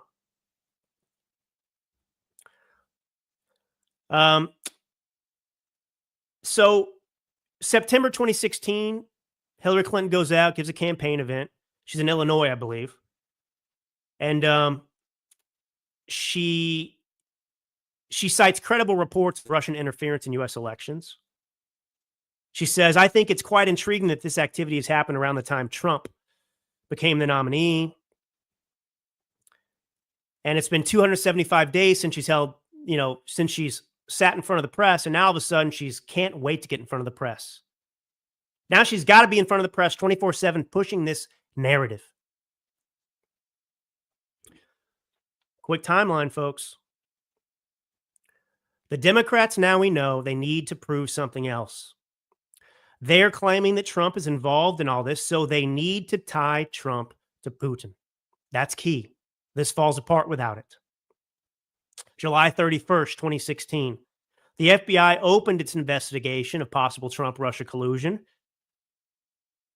5 days, by the way, after Clinton allegedly hatched the plan. And if you remember the name George Papadopoulos, he's about to become relevant too, because this is the layer of the onion I'm going to peel back for you. Now let's get into some stuff here. Things that a lot of people didn't know, things that I didn't know and certainly didn't remember. September of 2016. Michael Sussman, right? Michael Sussman, he's a lawyer that works for the Clinton campaign. He works for Perkins Coie. Perkins Coie is where Mark Elias worked, right? Mark Elias, the fat Jabba the Hutt doppelganger that thinks he's going to get away with his crimes, but we're coming for you too, fat boy. Michael Sussman goes to the FBI September 2016. I told you he's a lawyer working for the Clinton campaign at Perkins Coie. And he tells the FBI person he's meeting with, hey, it's nice to meet you. Thanks for meeting me today. I am not here on behalf of the Clinton campaign. My God, that would be crazy. That would actually even be illegal. I am here as a concerned private citizen. And, you know, I just happen to have these white papers, these research papers in front of me that are from this, you know, this group of geeks. I don't know. Don't ask how it came in my hand, but I'm just telling you, I've got these white papers, and in this research I've just obtained, well, it shows unusual DNS traffic between a Trump organization domain and the largest bank in Russia called Alpha Bank. And these cyber geeks, they think it's worth looking into. Wink, wink, nod, nod. Take a look. Sussman lied to the FBI. He was working for the Clinton campaign. He was delivering that on behalf of the Clinton campaign, and the FBI had to have known all about it. As a matter of fact, Robbie Mook testified later because Sussman was part of the Durham investigation, and he should have gone to jail, but he got off because, you know, these crooks always get off. But Robbie Mook actually testified, the campaign manager, he testified that the Clinton campaign had paid for and commissioned the analysis, these white papers. Ooh, DNS signals, spooky, what's going on? Well, they paid somebody to come up with that, and they were paying Sussman. And this was campaign-funded opposition research, which, of course, is a violation of campaign finance law. And the FBI, by the way, looked into this later, these white papers, these allegations, and they found the allegation was completely fabricated. In other words, just like the Steele dossier, the Clinton campaign paid a bunch of people to come up with something to make it up completely out of whole cloth. There was no covert communication between the Trump campaign and Alpha Bank. It was, you know, Clinton paid these people to do it, to make it look like there was something going on, and there was nothing going on whatsoever. And by the way, what would that prove anyway? Have you ever asked a Democrat, by the way, what is Trump-Russia collusion? Well, you know, Trump, he colluded with Putin to, you know, do, really? Like how? What exactly did he do? Nobody can explain it. Nobody could explain it on the news. It was Trump-Russia collusion. And you have to wonder, you know, what the level of collaboration was between the Clinton campaign, obviously, and the Obama administration. This couldn't have been done without the Obama administration. So everyone's pointing to December, whatever, you know, this moment in which things change and Obama gets involved. Obama's involved the whole time. Obama was briefed about this, you know, whatever, in July by James Brennan. He knows what's going on. This couldn't be possible without him. This is why I'm focused on pre-Trump victory, because everyone else is focused on post-Trump victory, which is also important. And I will focus on that next episode. Anyway, the story about the Alpha Bank, the spooky, creepy, you know, suspect communication between the Trump org and, you know, the Russian bank. Well, that story was given to Slate in October 31st, 2016, right? Late October surprise, desperate Hillary Clinton, you know, was a Trump server communicating with Russia. So Slate was a part of that. The Clinton campaign fed that story to Slate as well. Now, here we go. Let's get into the Steele dossier. Things that you didn't know, things that I didn't know. Maybe some of you knew, but I doubt it. So it's October 2016. The election's in November. And the Obama administration starts spying on Carter Page. Carter Page, he's just a Trump campaign advisor, all right? And the Obama administration is using the Clinton campaign-funded Steele dossier to justify this. The FBI uses the Steele dossier in their FISA application to spy on Carter Page. And the FBI did not disclose to the judge who approved the FISA warrant. They did not disclose that Steele was biased against Trump, and they didn't disclose that the Steele dossier was paid by the Clinton administration. So the Democrats are doing this, and it's all illegal. Obama's involved. It's all illegal. The FBI, all illegal. Now, When do you think Steele started putting this dossier together? June.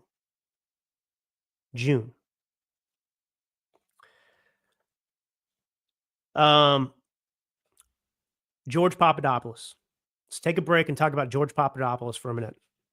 I'll get to the kind of conclusions in just a moment here. It won't conclude permanently, but it will set us up for the next time I sit here and we keep going with this. I think this is very, very important. We cannot let this go. We need to remember this and we need to research this. So George Papadopoulos, something is off about this to me. I am laser focused on George Papadopoulos because something stinks to high heaven and I want an answer. So Papadopoulos is a nobody. And I don't mean that as an insult to George. I just mean it's 2016. He's going to be a foreign policy advisor for the Trump campaign. Trump announces it himself in an interview on March 21st.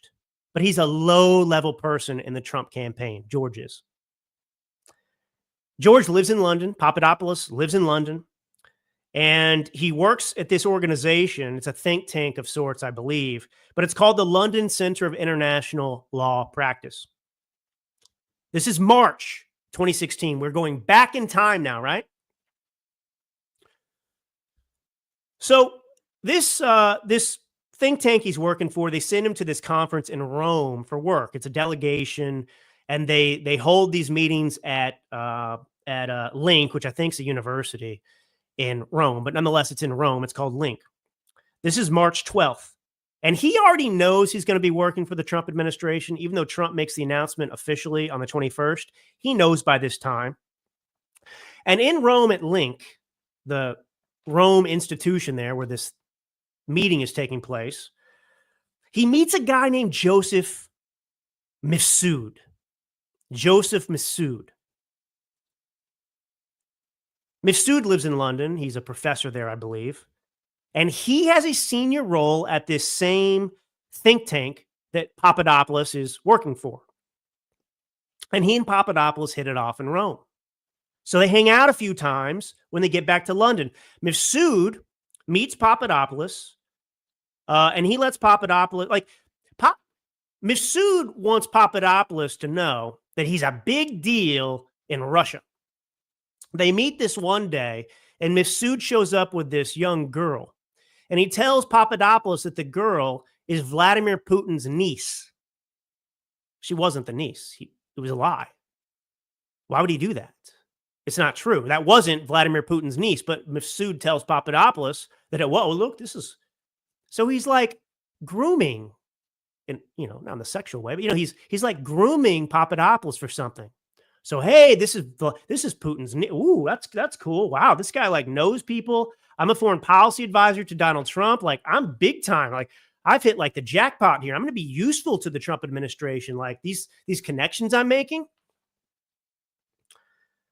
Doesn't it feel like a scam to you? Whatever. So they get breakfast another morning, and then on April 26th, right? April 26th, Mifsud tells Papadopoulos, "Hey, you know what, Georgie boy? I hear the Russians have dirt on Hillary Clinton." Just out of the blue. They've got emails. Isn't that crazy? Wink, wink, Papadopoulos. And 6 days later, Papadopoulos meets Alexander Downer. This is key. He meets a guy named Alexander Downer at a wine bar in Kensington. Kensington, if you've ever been to London or if you haven't been to London, Kensington is a very ritzy, very wealthy part of London. And so they meet at the Kensington wine rooms, no doubt a bougie place. Alexander Downer is Australia's former High Commissioner. Alexander Downer works for Australian intelligence. That's the point. And they're sitting there drinking, and Papadopoulos tells Downer that this guy has told him that the Russians have dirt on Hillary Clinton. And they go home, and he doesn't see Downer anymore, and that's the end. Downer supposedly tells the Australian intel community about Papadopoulos. And the Australian government doesn't take any action whatsoever. Not yet. Just wait. The coincidences, right? We talk about coincidences. What are the odds some of these things happen and who's actually behind them? Clinton? Maybe. All right. So look, Democrats know they've been hacked in March potentially. End of April, they hire CrowdStrike. Now, listen carefully to this. This is what CrowdStrike said about their involvement. CrowdStrike, if you're just joining me, was hired by the Clinton campaign to look into the hack that took place and to identify who was behind it, and they determined it was the Russians.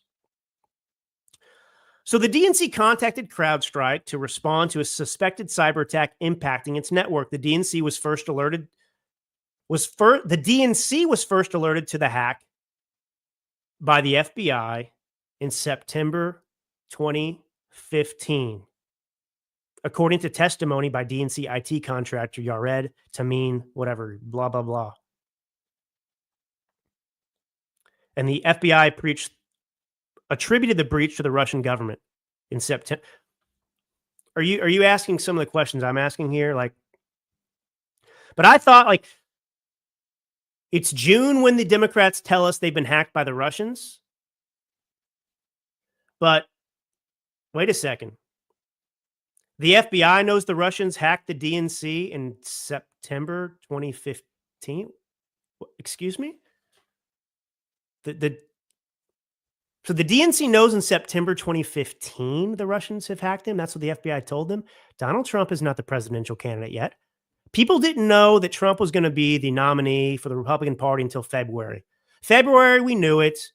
March, Super Tuesday, he won 7 out of 10 states. March, it was like a foregone conclusion. Trump's going to be the guy.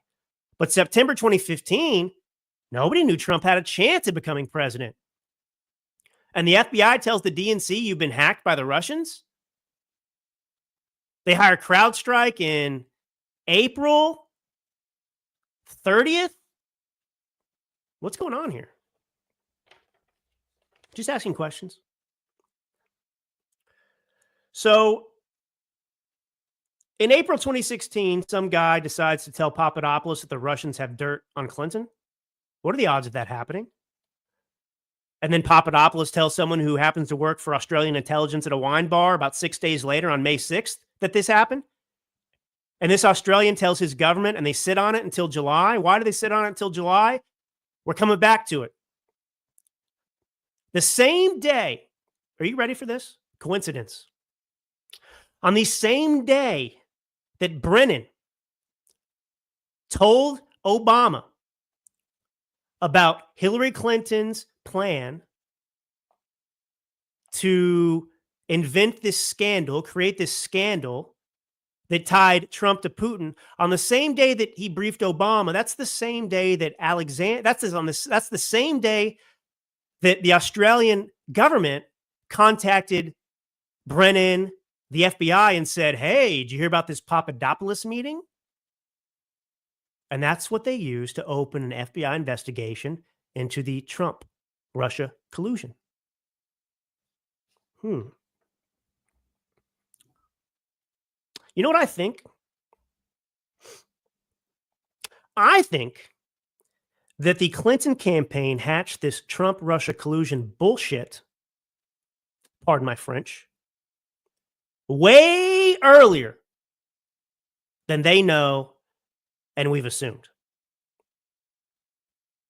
If they knew the Russians were behind the hack, and they knew they were compromised, and they knew there was a possibility emails would be leaked, then they may have decided they needed a contingency to deal with that. And when they knew Trump would be the opponent,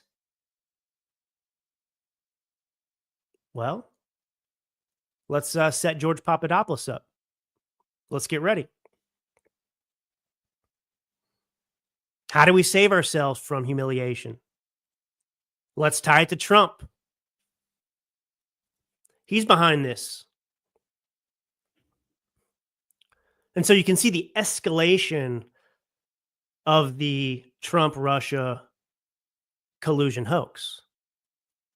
But there are all of these things that are contradictory in what the media's reported and what we know. The DNC was aware of hacks in September of 2015. They knew they were under attack. And then they wait until April to hire CrowdStrike to determine. I mean, I guess you understand the point here.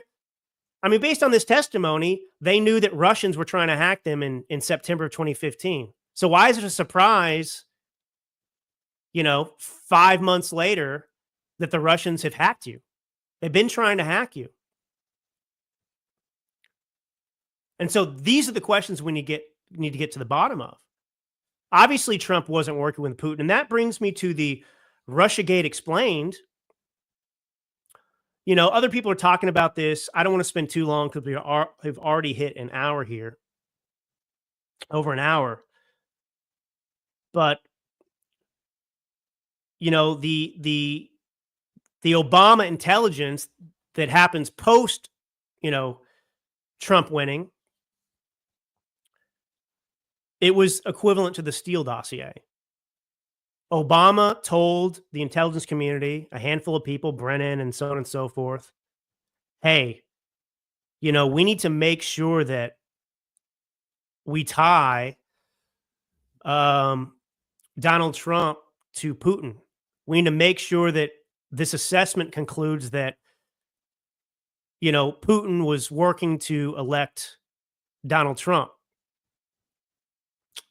And that's why they used a small snippet of information that was interpreted 5 different ways by 5 different people as the foundation of their claim.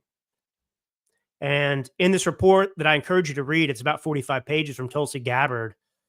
It shows all the information and intel that was gathered. And there's way more evidence that Putin wanted Clinton to win over Trump. There's no direct evidence that says, Putin definitely wants, Trump to win. And it doesn't make sense anyway because of the way I opened the show.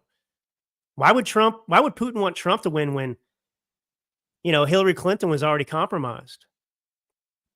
When he already had dirt on her, when she had the Clinton Foundation, when she helped with Uranium One, all these scandals out there. Why? So the question that we need to ask is, how early was the Trump-Russia collusion hoax hatched? When was it actually hatched? What was Obama's role in it? I mean, we have some key moments we can point to. We can see the media's changing narrative, and it's not until, July that we start to get this change in the narrative. It escalates. And remember this too. Think about some context. The belief going into the election was that Hillary Clinton was going to win. You had a pollster that was heralded as like the greatest pollster of all time that worked out of Princeton. I don't remember his name. He was saying there was a 99% chance that Clinton was going to win. But regardless, whether it was Nate Silver, every single supposedly reputable pollster said Hillary Clinton's going to win this election. And I don't know if they were just telling themselves that because, of course, they wanted to believe that. But nonetheless, the accepted belief on the left was that Hillary Clinton was going to win. Obama was out there saying there is no way. I mean, the whole way, there is no way Trump's going to be elected because I trust the American people. President's hard work. What would Trump know about that? Me, Barack Obama, lazy OG, DEI hire everywhere I go. Yeah, I work hard.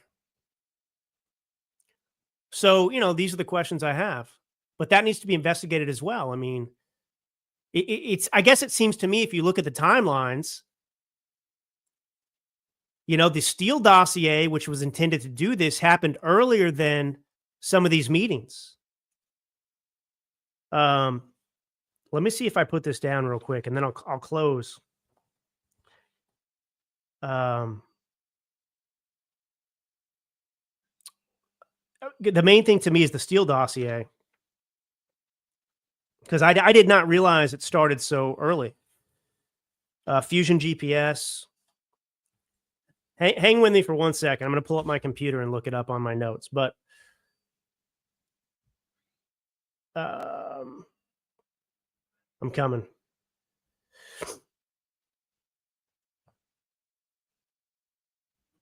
I'm coming.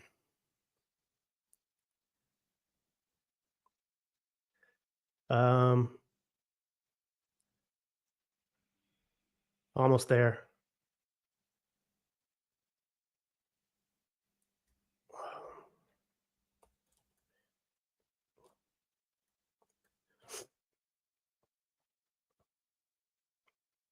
Yeah. So this is what I wanted to repeat. The Clinton campaign started their oppositional research of Trump in April of 2016. They hired Fusion GPS in April of 2016. Fusion GPS hired Christopher Steele in June of 2016. They spent $12.4 million on this. And they hid the funding because it was a campaign finance violation. So my point is, the Clinton campaign was focused on tying Trump to Russia, ostensibly, believably, credibly, in April of 2016. They went to Fusion GPS in April of 2016 and gave them a directive to invent this dossier. And they ultimately had Steele do it in June. That's before WikiLeaks leaked anything. Do you understand what I'm saying to you? How is it that the Clinton campaign had the foresight to go and hire Steele in June when WikiLeaks hadn't even leaked anything yet? They're going about this in April. And this is when Papadopoulos is set up. This is when all this is going on. So my point is, I think these mother effers knew as early as 2015 what was going on. And once they realized that Trump was going to be the nominee, they went ahead and did this. I don't know that it has anything to do as a reaction necessarily to WikiLeaks. It's possible this was a plan that had nothing to do with that. Because the only thing she was dealing with in April when they went to Fusion GPS and said, get us some crap on Trump ASAP, is the email scandal. She's dealing with an email scandal. She had not been exonerated yet. Bill Clinton had not met with AG Loretta Lynch on the tarmac yet. So this is happening well before this narrative. And so what I'm saying is maybe this plan to hatch to do the Trump-Russia collusion, maybe it was related to the email scandal, her email scandal, not the leaks, but it was her attempt at that time, not knowing exactly what was going to happen, to distract people from the email scandal. So Trump-Russia collusion was maybe born before all of this stuff happened. And maybe it was more orchestrated than people want to believe. That's what I'm saying. So anyway, that's all for today. We'll get into the rest of this next episode. I want people to understand the severity of what happened here. The seditious treason. I want to get into Obama and what the media is doing. They're gaslighting the American people now. And I want to explain and contextualize how serious this is, why this matters, why people have to pay for what they did. All right, this is Drew Allen. God bless you all. Thanks for tuning in. Until next time.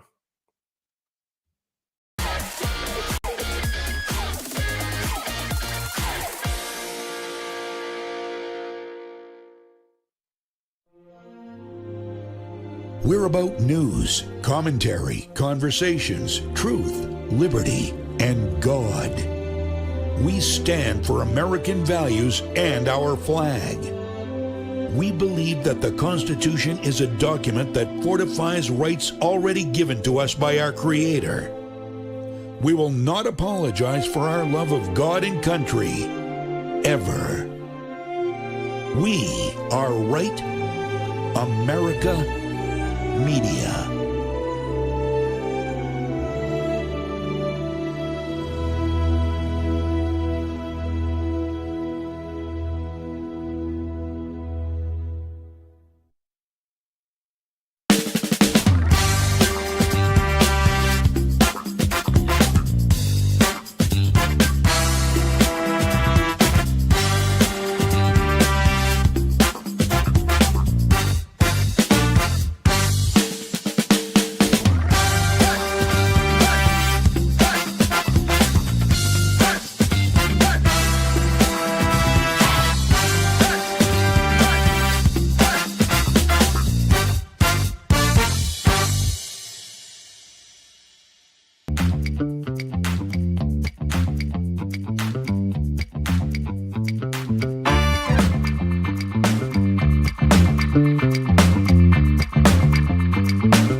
right, welcome back to Granite State Live. We are live in studio with my buddy Andy from Citizens Doge. Again, the phone lines are working tonight at 833-603-TALK. That's 833-603-8255. All right, so you can call in.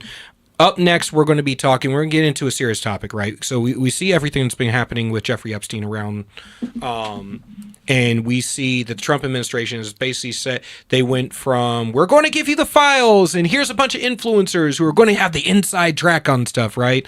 You know, a bunch of redacted nothings. And this has been hyped up for years, right? And I'm going to be honest, it didn't have to go this way. Had Trump not made it a campaign promise, this would have stayed in the bowels of conspiracy theory land. Okay? And yes, it would have still been getting talked about, but he wouldn't be getting any blame for it or any specific blame for it had he not flat out said, I'm going to release the Jeffrey Epstein files. And then we get told that there is no list, despite being told that there was a list and that Pam Bondi had the list and was going to provide the list. Now we get told there is no list. Apparently Jeffrey Epstein had no list of clients, unlike any criminal mastermind that we've ever heard of. Like, you mean a drug dealer doesn't have clients? A human trafficker doesn't have clients? Who are they human trafficking to? Nobody? Hopes and dreams? So we see all this stuff, and you see a lot of the rhetoric online, right? You see a lot of the grifters, you see a lot of the people making a big deal out of it. And I'm not saying it shouldn't be made a big deal out of it. But what I am saying is, lost in the sauce is the level of nuance and truth that we should be aiming towards going into this next segment. And here to discuss it is Daniel Greenfield. He's a conservative columnist and investigative journalist who is a Shulman Journalism Fellow at Front Page Magazine and Executive Vice President of Programs at the David Horowitz Freedom Center. Thank you for coming on the show. So, rumor has it, sir, that you broke this story about Jeffrey Epstein far before the grifters and the pundits and influencers got a hold of it. No, I didn't break the story, but I have been covering it for about 10 years. This is before a lot of people had that much interest in it, because really the story got a lot of people excited once you actually had Jeffrey Epstein arrested for the second time, and then of course his so-called suicide took place. Before that, there was not all that much interest in it back in 2008, 2009, when you really had the outrageous stuff going on, and before that, there was not that much public interest in it. Why do you think that there wasn't that much public interest? Was it just that it wasn't spicy enough, or it wasn't linked to enough people to get people to pay attention? It wasn't being weaponized. One of the big things that happened that actually weaponized the story in the first place was, what actually caused Epstein to be arrested a second time. What caused the whole thing to happen? Well, Alex Acosta became a Trump nominee. He was the former federal prosecutor who had handled the Epstein case, and he blew the federal case against Epstein. And the Democrats and the media became very interested in the Epstein case all of a sudden after ignoring it all this time. But there had been an important prerequisite, which is that Hillary Clinton had lost the presidential election.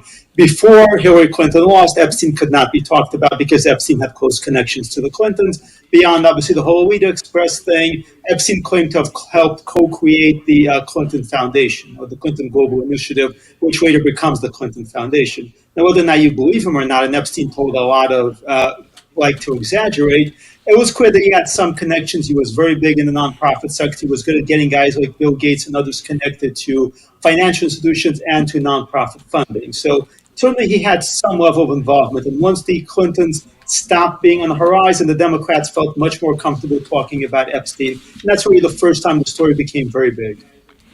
So when the Democrats decided to all of a sudden pay attention to this, and of course it was initially because, Trump had ties to Epstein back in the 90s, up until the early 2000s, prior to him banning Epstein from Mar-a-Lago for, inappropriate contact with a minor who happened to be one of the guests at Mar-a-Lago. And of course, they wanted to tie it to Trump and tie it to Trump must be on this gigantic list of international pedophiles and all this stuff. And then it became this political football. But what are we missing throughout all of this? Like, where's the truth and where should people be focusing? Because I see a lot of there has got to be there, but what is there? Well, the big question really is not just what was Epstein doing, it was who was protecting him. And that couldn't have been Trump because he was not a elected official until the end of Epstein's career. But, in this Epstein's when the first time Epstein was arrested and he goes to prison in 2008, he doesn't just go to prison. He gets a private wing in the Palm Beach stockade. He doesn't just get a private wing. He gets a private wing with doors that are open. It's a great benefit when you actually are in a prison and the doors just open. The doors just let you walk in and out. He gets to hire sheriff's deputies in Palm Beach as his private security. He pays them. They call him his client, as far as client lists go. He gets to do work release in his beachfront mansion, again, while serving time for, abusing underage girls. So this is crazy. And it gets crazier because then he gets out of prison. Florida refuses to list him as a sex offender. New York, Manhattan DA goes ahead and actually takes him down 2 notches as a sex offender from level 3 to level 1 against the recommendations of the judge and the relevant board. New Mexico takes him off the sex offender list 2 days after he gets put on it. He has a big ranch there called the Zorro Ranch. So you have prosecutors in 3 states, enforcement officials in 3 states intervening to protect Epstein. So that's not on Trump. That's not something Trump was capable of doing back then, even if he wanted to do it. There's a strong suggestion that this really came from his connection to the Clintons. The Clintons had the kind of juice to be able to go ahead and tell various prosecutors in various localities. It's not something like the CIA goes into Palm Beach or New Mexico and starts talking about, well, we want you to do this and that, and the response would be, who are you?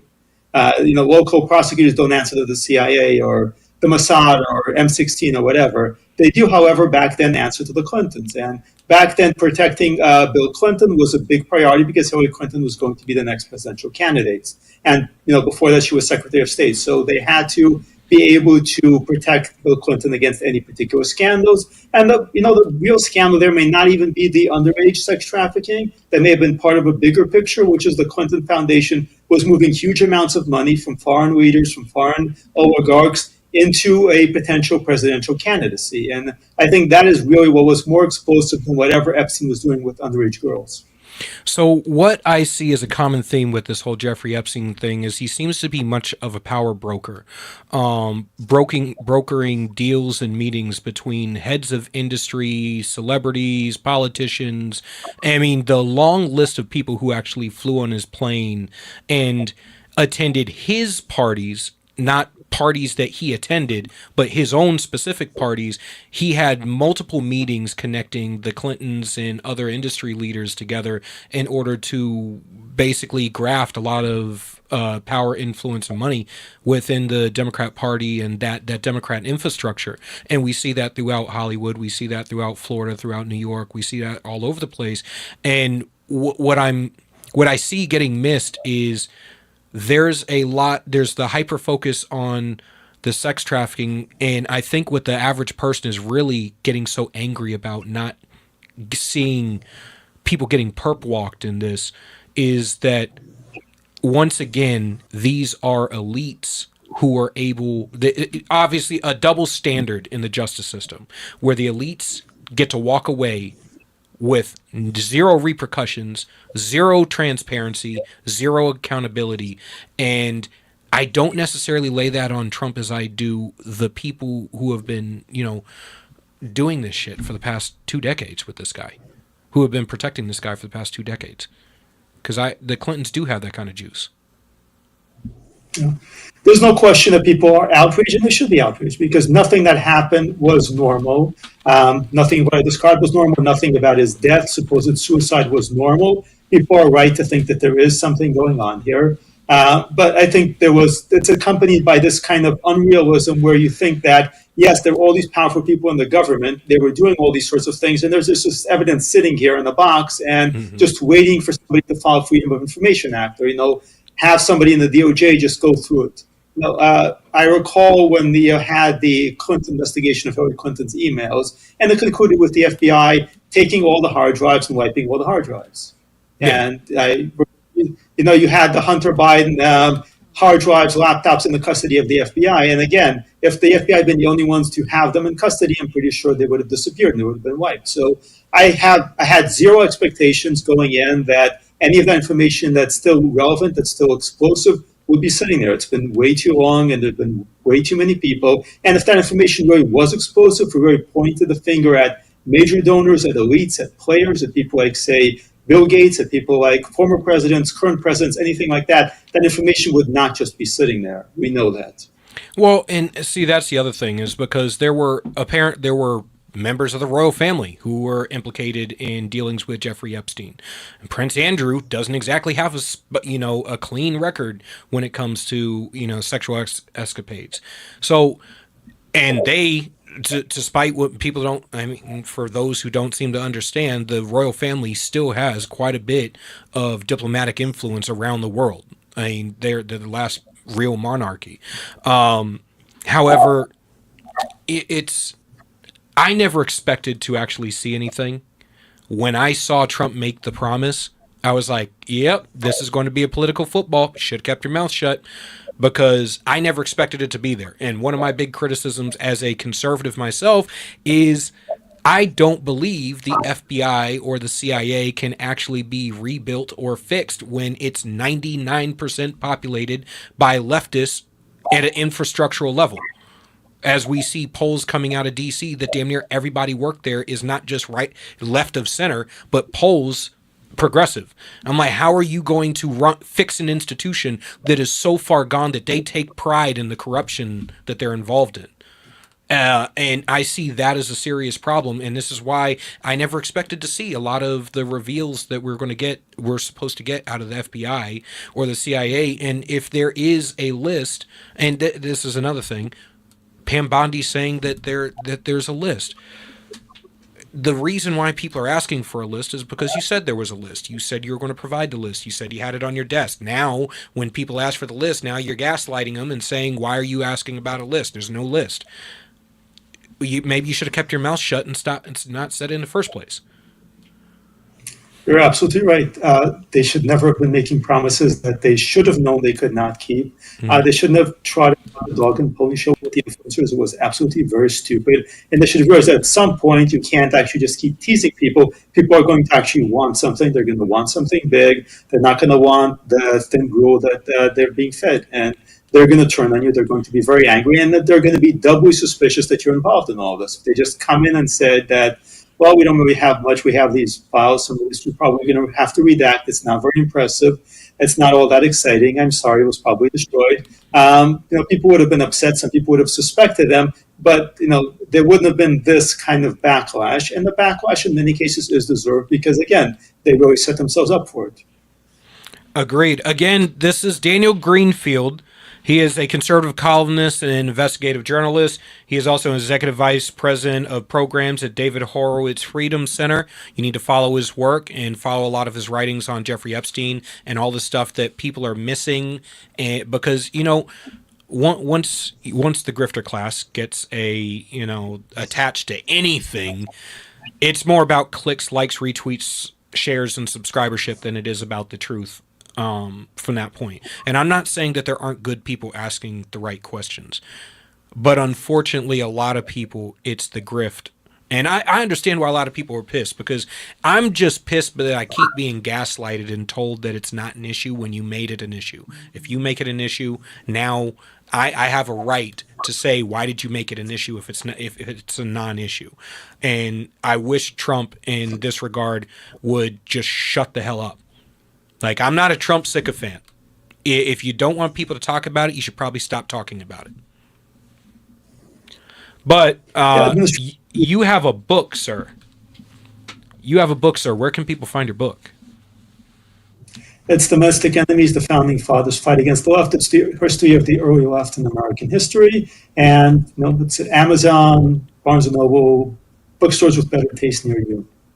All right.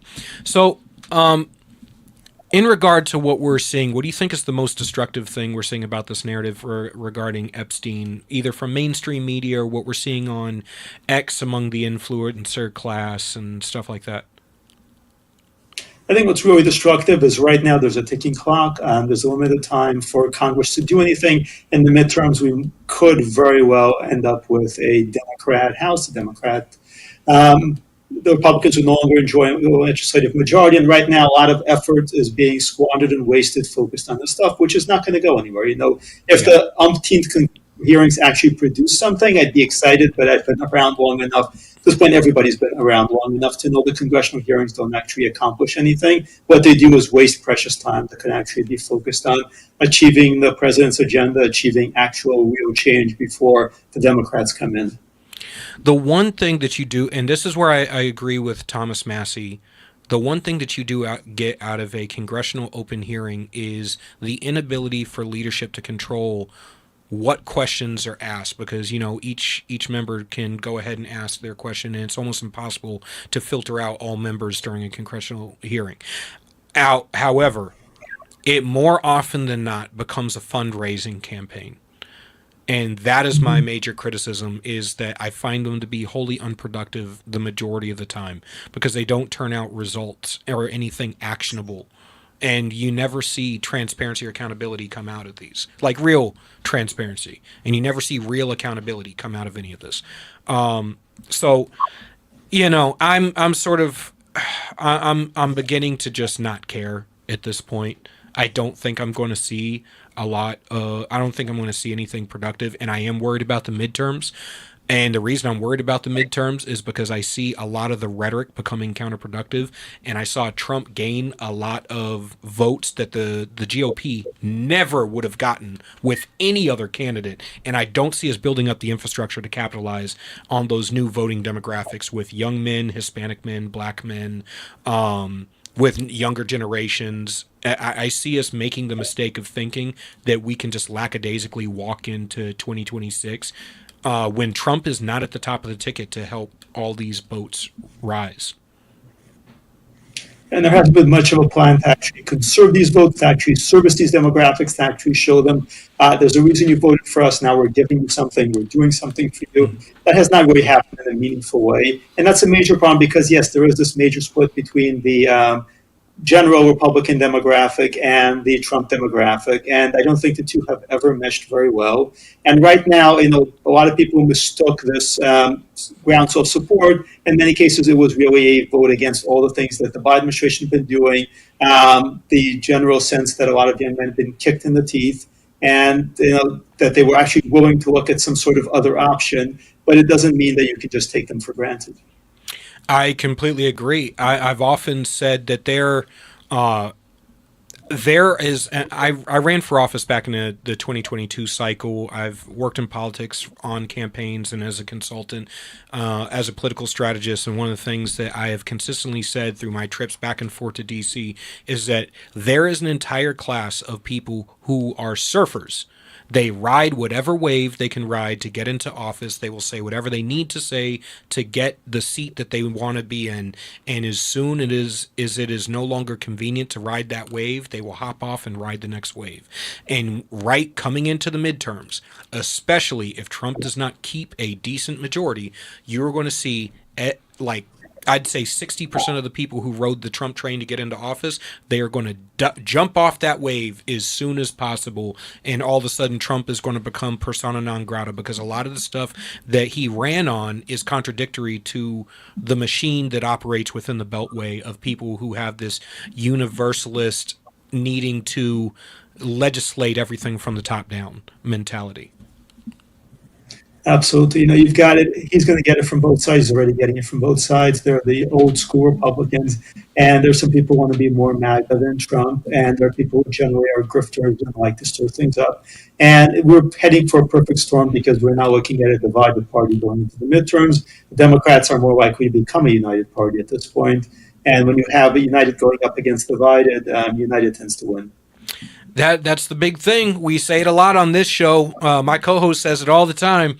Our superpower is snatching defeat from the jaws of victory, and Republicans will agree on 9 out of 10 things and kill each each other over the thing we disagree on before we accomplish the 9 things we agree on. And the Democrats are exactly the opposite. They will disagree on 1 out of 10 things, and they will leave that one thing till the end after they've completely whooped us on the other 9 things. And that has been the big thing. Like, you can get every Democrat to agree never vote a Republican. You can't get every Republican to agree not to vote a Democrat. Yeah, absolutely. The Democrats are mission focused. The Republicans are not. So the Republicans are in it for personality. Some of them are just in it for servicing very narrow donor agendas, and some of them are just out there to get attention any way they can. We've seen the emergence of a squad within the Republican Party, one that is really focused on building its own brand, not on actually fulfilling any kind of agenda. Yeah, I've said that too. I'm glad you said it. There are people within the Republican Party who are perfectly happy to be the AOC and Ilhan Omar and Ayanna Pressley of the GOP, and they're like, yeah, now we have our own squad. I'm like, that is not a freaking good thing. That is not a good thing. I don't want performative politicians. I want politicians who actually fight. So this is where I say I am not in line with the old school neocon, we need to have decorum over good legislation. And I'm also not in line with the, I just want me a good conservative fighter who's going to stand up and say the shit that I want to be said, even if they don't get anything done. Because I don't see that as productive either. If you're going to fight, it needs to be like the founding fathers. Have duels on the House floor, beat the crap out of each other with canes, but actually get shit done. Because that's what the vast majority of American people want. That's the reason why Congress has such a low approval rating. Like, what are they, in single digits right now? I think last I saw it was 8%. Yeah. And it's only getting worse because Congress is fundamentally broken. They're incapable of getting anything done. And that is all that matters. Most people actually want you to get things done. The percentage of people on Twitter, on X, who want you to say something is tiny compared to the percentage of people in your own district who have a set of things they want from you. Yeah. I mean, I saw it firsthand. We're discussing immigration policy, and out of all the policies that we lined out collectively between me and like 3 other candidates running for Congress, the whole conversation somehow devolved to, well, I'm going to vote for whoever says illegal aliens because we need to call it like it is. And I'm like, I don't give a shit if you call them purple people eaters. Deport them. Is it like, do you care what I call them if I deport them? That's the thing that Trump, he gained Hispanic voters and black men on immigration, on avoiding World War III and some semblance of rational, level-headed foreign policy, fixing the economics, bringing back jobs, manufacturing, safe communities, things that are real kitchen table issues.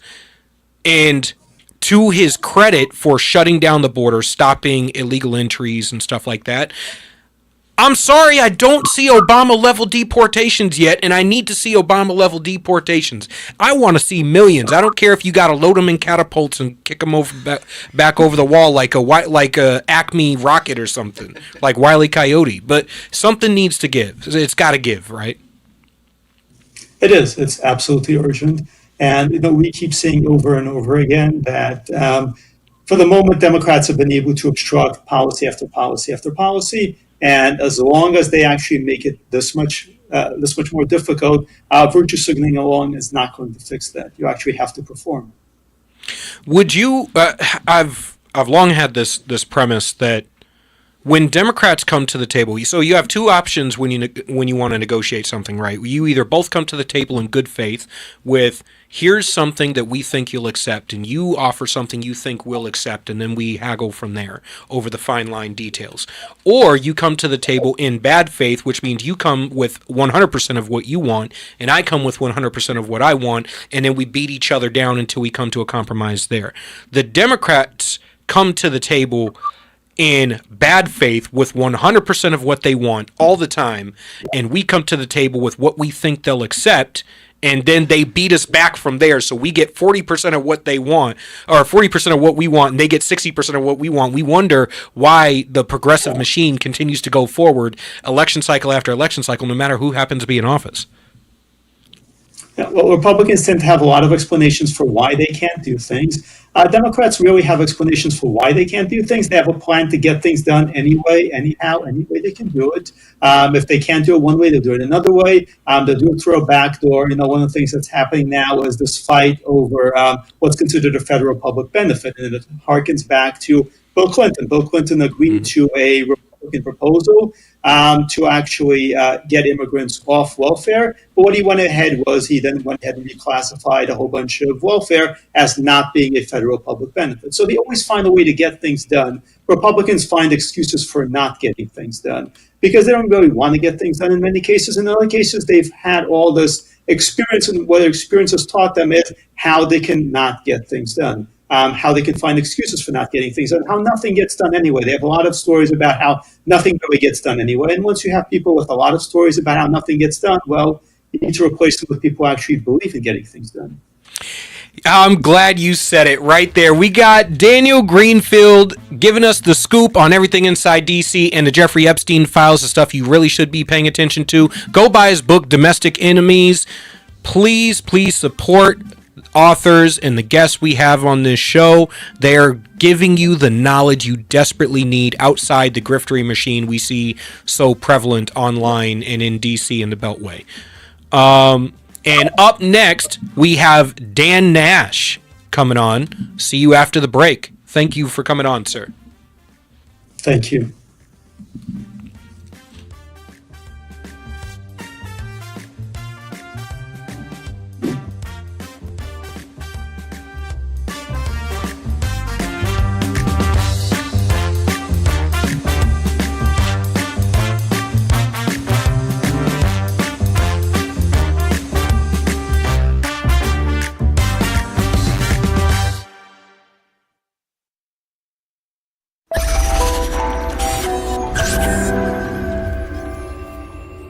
United We Stand, A Marine's Fight, written by Julian Aciard.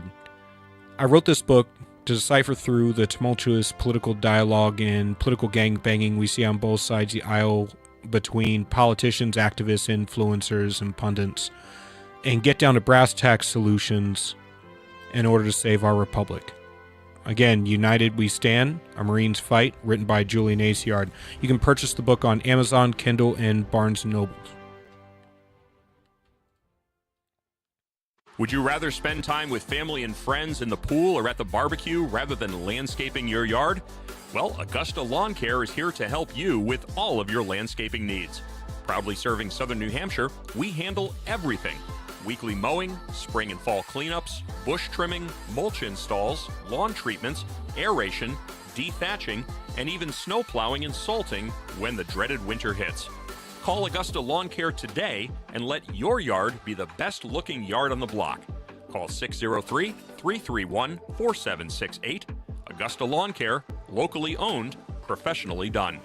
Call 603-331-4678 or visit us online at AugustaLawnCareServices.com/Londonderry. That's AugustaLawnCareServices.com/Londonderry. This could be the moment we've been waiting for, the chance to feel alive. Sometimes we forget we live in one of the most beautiful states in the country. This summer, vacation right here and discover your new. This is where it all begins.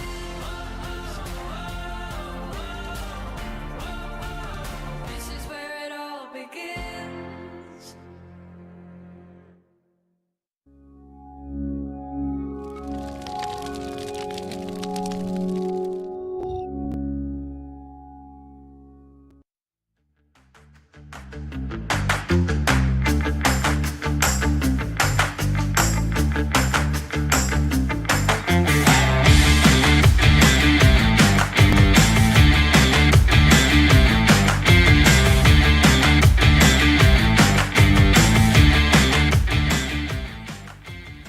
Welcome back to Granite State Live. Up next, For this segment, we have Dan Nash exposing overlooked truths and real solutions in American human trafficking. He is the founder of the Human Trafficking Training Center. Dan Nash is he was a retired Missouri State Trooper, a 27-year career, 24 years of which he spent on the Narcotics Vice Unit. Thank you for being on the show tonight. Thank you, sir. I'm happy to be here. So, why is the quote unquote missing kids narrative, while important, why is it continuously overshadow the vast majority of what we should be talking about when it comes to human trafficking? Why is this the misnomer that everyone gloms onto? Well, missing kids are super important, right? I mean, anytime we have, underage folks that are, victims of crime, we want to be all over that. We want to make sure that we're doing everything we can to do that. But when you look at human trafficking in America, you're talking 2/3 to 3/4 of all human trafficking victims in America are actually just adult females. And nobody really ever talks about that. So I understand why everybody harps on, kids. I have three kids. So I understand, because it pulls on your heartstrings, right? Because they're innocent. 100%. And we attach to that. But when the numbers are showing that this is a much bigger issue, and we're only looking at it through a myopic lens, what are we missing? What are we overall missing that we should be paying attention to here? So I think we're missing a couple of different things. One thing is most people don't understand that up to 3/4 of trafficking victims in America are adults. They're adult females. We think that human trafficking is like international. It's all these international issues, people coming here, brought here from other countries that are being trafficked. Does that happen? 100%. Is it a big deal that our border is now secure and we don't have unaccompanied minors coming across it and vulnerable adults coming across it? 100%. Does that help trafficking in America? Yes, it does. But most trafficking victims in America are adult females, and they're American citizens. And I think if we're really going to stop human trafficking, we have to understand all the different versions, and we have to understand where most of the victims are coming from. And they're coming from towns and cities right here in our country. What are you seeing? How are these people getting into human trafficking? How do they become victims? What is the most prevalent source? So it's really all about vulnerabilities, right? There's lots of different things that can be vulnerabilities. Poverty can be a vulnerability. Coming from a broken home can be a vulnerability. Being physically abused, sexually abused, lots of different things can be vulnerabilities. All traffickers do is find the vulnerabilities, exploit those vulnerabilities, and then they simply try to use these vulnerabilities to force these people into criminal activity where they can make money. Typically what we see is prostitution, right? Some 90 to 94% of all prostitution is trafficking. The idea that people are picking to be prostitutes and doing this on their own is really kind of a fallacy. Does that sometimes happen? Well, yeah, but in the most part, it's not. Somebody is forcing them to do that, or they're forcing them into forced labor, or they're forcing them into other types of criminal activity. Fraud, drug distribution, forgeries, other things like that. For the traffickers, it's simply about money. So that actually tracks back to something that actually happened here in New Hampshire. We just had a ring of massage parlors giving explicit services across the state being shut down for being connected with human trafficking, coming out of a ring out of New York. Quote unquote Asian massage parlors in New Hampshire. And then, what we're seeing coming out of the DCYF cases in New Hampshire, there has been quite a few kids who have gone missing who they fall off the roster, disappear, end up being vulnerable, whether it's through transition from one facility to another, especially during COVID. And it turns out that they end up in prostitution. They end up in human trafficking. They end up just disappearing off the rosters. First they get hooked on drugs, then it's once you're vulnerable, they can get you hooked on anything. Yeah, so both of those are really big problems in America. Children that are in the foster care industry, children that are runaways, those kinds of things, super vulnerable to being trafficked. Stats are basically 1 out of 6 kids that are from the foster care industry end up being trafficked. 1 out of 5 runaways end up being trafficked. Super, super vulnerable. The illicit massage business industry in America is actually the largest of all, or the fastest growing, quickest growing of all human trafficking here in the United States. And that's typically Chinese organized crime, and that's a real problem. And you're talking about it being out of New York, 100%. Flushing, New York is kind of the epicenter in America of this illicit massage business all across America. So what are the we see a lot of sensationalized statistics and a lot of politicized stories. What harm is that doing to the actual fight itself? It's great harm. So, like, for example, most people in America really think that human trafficking is like the movie Taken or Sound of Freedom, and that's really just not true. The idea that somebody's going to kidnap your daughter or your son off the Target parking lot and traffic them is just not what we see in the United States. Very, very, very rare is anybody kidnapped like that in America. That's not what happens. They find the vulnerabilities, they exploit those vulnerabilities, and then they get these people into positions where they're being forced to commit criminal activity so the trafficker can make money. But the idea that somebody's going to kidnap us or kidnap our kid is just not what we see. In fact, 70% of all juvenile abductions in America are your ex. They're your ex-husband or your ex-wife. So that's typically where you're going to look at if you're looking for an abduction scenario. Wow, that is, well, that's depressing. So what are some of the proven methods for law enforcement and health professionals to truly combat the human trafficking in today's society? Are we making advancements? Are we having a larger effect? The answer to that is mixed. Here is probably one of the other big fallacies in America, and that is that law enforcement is trained in human trafficking, and that is completely far from the truth. Only about 17% of law enforcement in America have any human trafficking training whatsoever, and if we look at skills-based training, which is what law enforcement really needs to be effective, we're talking 8%. And most people think that, that's just the small police departments, that's the small sheriff's departments, they're the ones that maybe don't have that trafficking. But that's absolutely not true. It's the largest departments just as much as the smallest departments. I'll give you an example. And I'm just using these examples because they're really big agencies that everybody would know. The FBI, for example, huge agency, multi-million-dollar a year budget, tens of thousands of officers. They get zero training in the FBI Academy on human trafficking. None, not 1 minute. U.S. Marshals, none. DEA, none. Customs and Border Patrol, none. We're not training our officers. I never had training as a Missouri State Trooper until later in my career. We just don't get the training. If we don't get the training, how are we going to be expected to work and investigate human trafficking? And that's why we're so busy at the Human Trafficking Training Center, because that's what we do, is provide law enforcement with that training. And once that happens, it's immediate. Last year, we did 59 trainings in 28 states, taught just shy of 7,000 police officers. They left that training and found 587 trafficking victims. The quickest was 5 hours and 14 minutes. The youngest was 11. Happens very, very quickly once they're trained. All right, so that was stark and something that caught me by surprise. You just said the Customs and Border Patrol is not trained in human trafficking, despite what is happening at our southern border, specifically with the amount of trafficking that comes across. That is insane to me. They do not get that. Wow. So that talk about sending your troops onto the battlefield without the tools in their tool belt.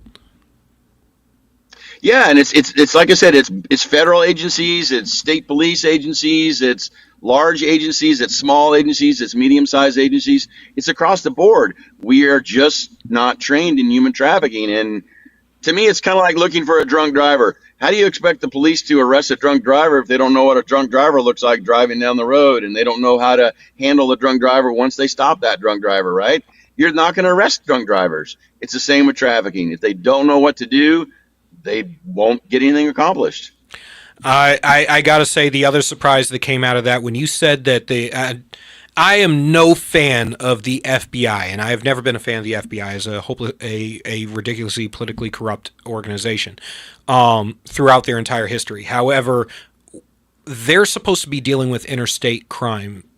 You would think that they would be the ones that have at least some people trained in human trafficking. To hear that is like, we're failing our American citizens here. We are, and I've had FBI agents that come to our training, right? And I've had them in at least 4 states that I can think of. And these are people that are actually assigned and working human trafficking cases. And they literally told me, this is the first time I've ever had any human trafficking training, and I'm supposed to be working these cases, and I have no idea what I'm doing. All right, so that, you heard that right here. All right, I don't know how we have law enforcement agencies in this country with this being such a prevalent issue that are not trained, especially the people who are on the front lines, supposed to be dealing with it on a daily basis and investigating these cases. Again, this is Dan Nash. He is the founder of the Human Trafficking Training Center. You need to be supporting what he does. You need to be looking at what he does. And if you're in law enforcement and you deal with human trafficking, even a small bit, you need to be getting trained. You need to have the tools in your tool belt to do the job properly. Another question that I happen to have: what are some of the challenges that are being faced by and overlooked by adult survivors, especially American women? And how do we need to change the discourse in the way that we approach this? So I think when it comes to finding trafficking victims and helping them, I think there's, again, a misconception that these are just people that have made poor life decisions or bad choices in life, and they've got addicted to drugs and alcohol, or they've done this or they've done that. And that's typically not what we find. We find that, yes, they have vulnerabilities, but typically those vulnerabilities were because of nothing that they did. Maybe they were abused when they were a kid. They were physically or sexually abused, or they grow up in poverty or whatever, and then they have these vulnerabilities. If we do not get these victim services and get them all this stuff that they need, counseling, therapy, drug rehab, all this different stuff, the chances of them going back to being trafficked again is like 70%. So if we don't get them into services and do these things to help them, they literally go right back. And then that just drains our system, because it drains our criminal justice system. It drains the medical system. It drains social services. It drains everything. So we are way better off when we can find them, have law enforcement find them, arrest that trafficker, and then get those victims into the services and get them into a good, healthy place so they can thrive in society. That's better for them. It's cheaper for us. It's just a win-win for everybody. So what makes, well, one, I have 2 questions here. What got you into this? So there's always an origin story that makes warriors walk onto the battlefield and don their armor. What's yours? And how is the Human Trafficking Training Center leading the paradigm shift, and how we're fighting trafficking in our own communities, training methodologies, so on and so forth? I got into this because I was a young detective, and I had a situation where I thought some prostitution activity was taking place. We'd had some complaints about it in this area, and I ended up contacting a lady who was about 20 years old, and she was with a 40-year-old male on a parking lot. I had no idea what to do. I didn't understand PTSD. I didn't understand trauma bonding. I didn't understand trafficking. We didn't even call it trafficking back in late 90s. And I tried to do what I thought was the best way to handle the situation. I was completely unsuccessful. She was very belligerent and uncooperative and did not do anything to me. And I finally just said, fine, you're free to go. And off they went. 2 months later, she killed herself in a bathtub in a hotel, and she left behind a 1-year-old little boy. And I literally was like, I had her. And she was being trafficked by that guy.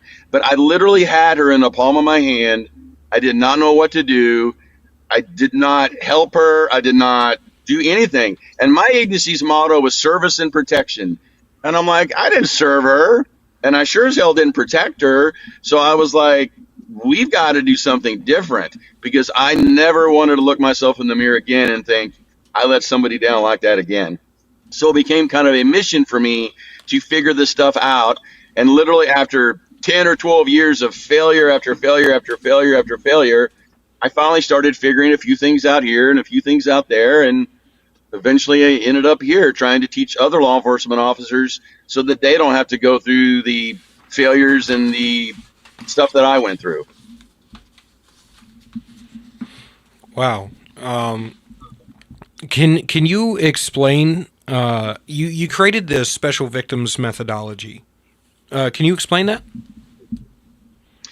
So what that is so that is a way that we created to be much more successful in trying to communicate with a trafficking victim. A traditional law enforcement interview has a success rate of about 6 to 7%.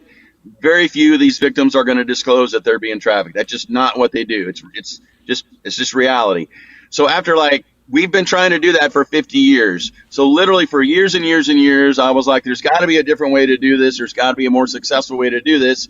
So after failure and failure and failure and failure, we eventually started figuring out some ways to be more successful.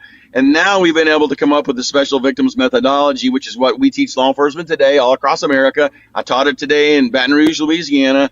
And it's a way for us to get about a 50% disclosure rate from a trafficking victim versus a 6 to 7% disclosure rate, which is a game changer because now we're able to identify traffickers, arrest traffickers, and we're able to get victims into the services that they need so they can get healthy. More to the illicit massage business, which obviously just hit New Hampshire and is popping up all over the country and becoming such a common issue. You created the 4 corner strategy for investigating it. Can you explain that? So the illicit massage business industry was always a real kind of a thorn in my side, so to speak, because I could not figure those things out, and I failed and failed for years. And law enforcement across the country has failed. That's why now there's 19,000 illicit massage businesses in the United States, worth about $5 billion a year. That's about what they make. There are so many illicit massage businesses in California and New York. There are more of those than there are Starbucks and McDonald's combined. It's crazy the amount of they're everywhere now, right? So we created this strategy of going after these illicit massage businesses, and it's been uber successful. We are teaching law enforcement how to go after these, how to get all the key players, how to shut the business down, and how to help all the victims. And when we do that, again, it's a win-win for everybody. We're stopping Chinese organized crime, we're helping victims, and we're arresting traffickers. Again, everybody, this is Dan Nash. He is the founder of Human Trafficking and Training Center. You should be paying attention to what he is doing, and if you're in law enforcement, you should be reaching out so you can get trained in how to stop this epidemic that is happening in the United States. We need to protect the women and minors who are involved in this perverse industry. I mean, without cursing, I can't figure out any a worse way to describe it. What are some of the realities versus myths besides just the age that we should be picking up on? So typically people ask me all the time, like, what should I be looking for? What is the easiest thing to spot? What is the easiest thing to see? And there's things like control, somebody that's controlling somebody that's not in control of their own money or their own travel or things like that. Those are pretty generic things, but yeah, those are things that we look for. We teach law enforcement about specific tattoos that they should be looking for, because in the trafficking world, traffickers will put specific tattoos on their victims. Traffickers themselves may have specific tattoos that are shining a light that they are a trafficker. They do this all the time. So we teach law enforcement those things. Probably the easiest thing for the general public to see is prostitution. When you're driving around your town and you have prostitution taking place on a specific street, over 90% of that is trafficking. When you're driving to work and you're dropping off your dry cleaning and you see that illicit massage business, and everybody that's listening to this knows where a illicit massage business is. We all do that, right? And we've joked about them and we've laughed about them, but it's not joking to those girls that are being trafficked in those places. It's not joking to them. When you see one of those, report it to the police. Let the police know that you see this in your neighborhood and that you're concerned about it, right? So they can investigate it. Those things are very easy for us to see, and we can see those every single day wherever we live. How can we change the national dialogue to be more than just a political football? I mean, because the only time anybody at the national level, whether it's, pundits, influencers, politicians themselves, want to discuss this is if they can lambast the other side with it. They can use it as a political football or something to play political gangbanging with. Well, I think one thing that we need to do, and I'm hoping that this administration will do that, is you cannot look to anybody and say, all right, that person is our leader in human trafficking. That person is leading the way in human trafficking, or that particular agency is leading the way in human trafficking.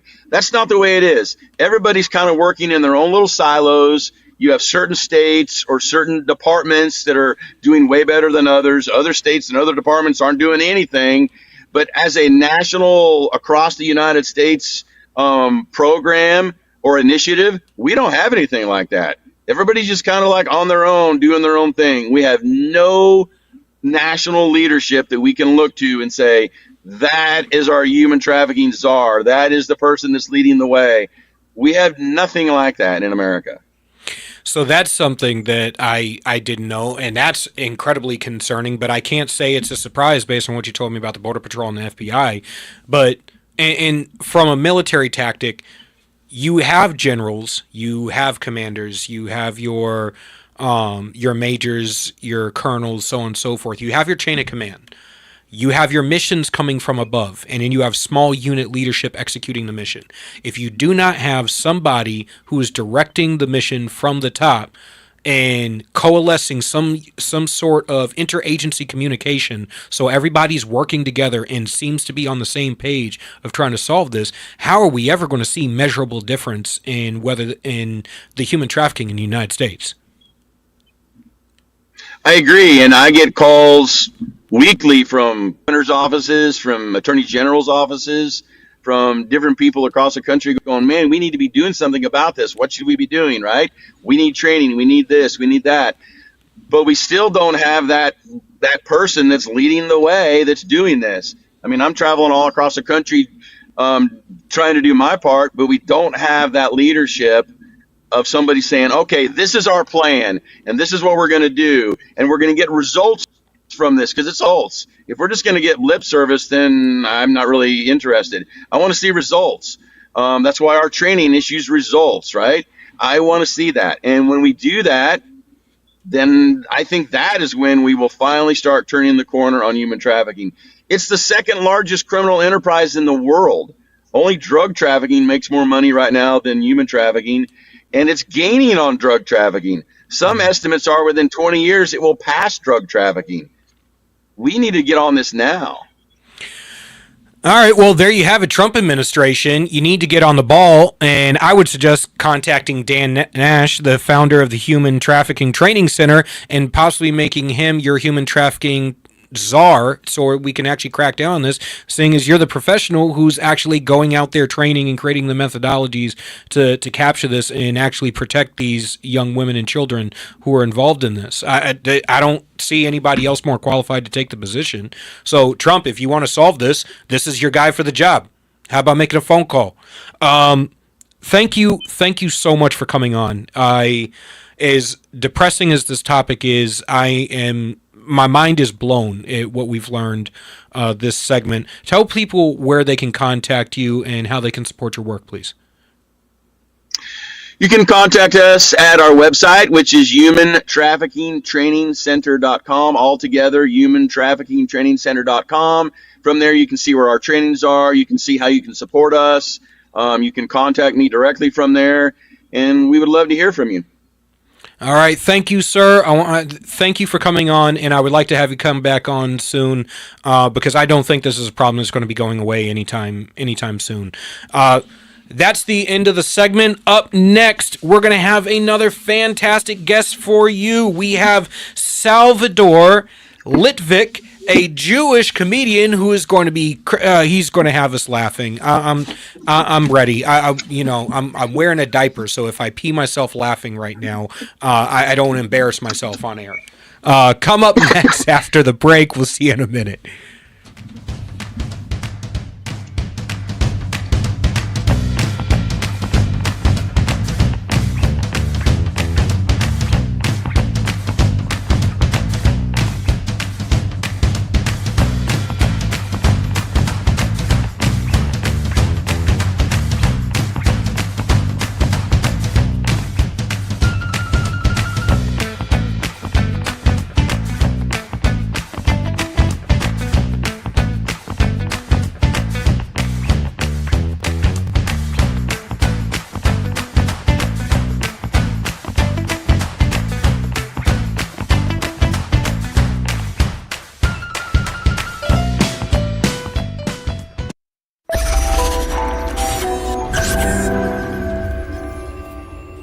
United We Stand, A Marine's Fight.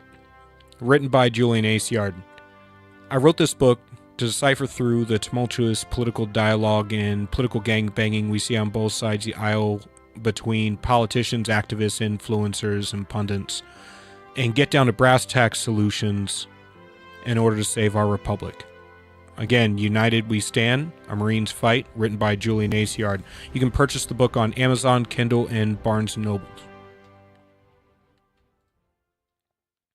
Would you rather spend time with family and friends in the pool or at the barbecue rather than landscaping your yard? Well, Augusta Lawn Care is here to help you with all of your landscaping needs. Proudly serving Southern New Hampshire, we handle everything. Weekly mowing, spring and fall cleanups, bush trimming, mulch installs, lawn treatments, aeration, dethatching, and even snow plowing and salting when the dreaded winter hits. Call Augusta Lawn Care today and let your yard be the best looking yard on the block. Call 603-331-4768.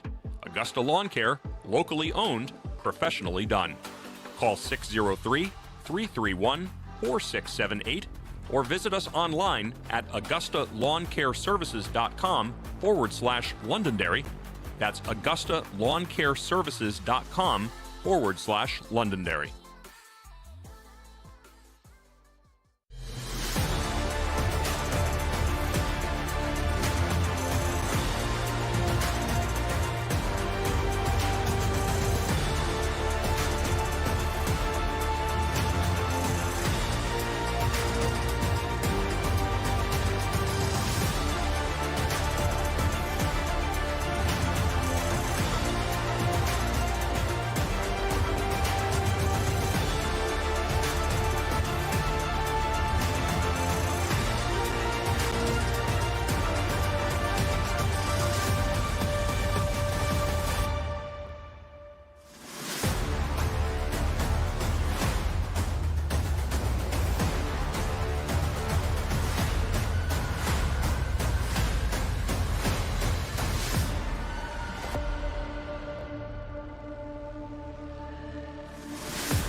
New Hampshire Republican Governor Kelly Ayotte has been making a lot of noise about how she's funding education. The Republican budget she just signed provides more money for education than ever before. She even bragged the other day that New Hampshire is top 10 in the country when it comes to funding our children's education, as if giving money to school systems has anything to do with learning. If you look at the math, and if you got schooled in New Hampshire, the odds are good it's not your best subject. It's the exact opposite. The more money we throw at schools, the less kids learn. We're committed to wasting money on an experiment that failed, unless wasting money to drive parents to homeschool their kids was the goal. We prefer to pick on Democrats, lower hanging fruit and all that, but our rhetorical woodshed doesn't discriminate. If that sounds refreshing, you need to check us out. This is Steve McDonald for Granite Rock, and we'll keep shining the light on them for you. This could be the moment we've been waiting for, the chance to feel alive. Sometimes we forget we live in one of the most beautiful states in the country. This summer, vacation right here and discover your new. This is where it all begins.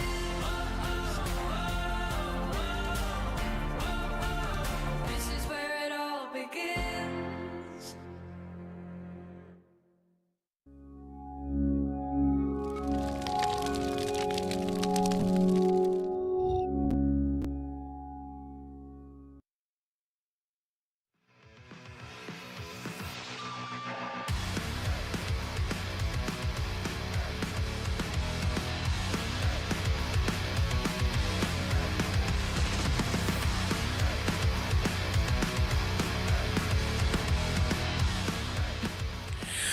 All right, welcome back to Granite State Live. We're rocking out in studio and ready for our next guest. We got Salvador Litvik, author of Let My People Laugh, greatest Jewish jokes of all time, here to add some levity in a world of constant Jewspiracies and crazy people spinning down the rabbit hole about how apparently the Jews run the world once again. You know, we're just going to repeat the same shit we did, like, I don't know. Didn't we do that once? Wasn't there a guy with a weird mustache across the sea that we kind of kicked his ass? He had some Jewspiracies too, didn't he?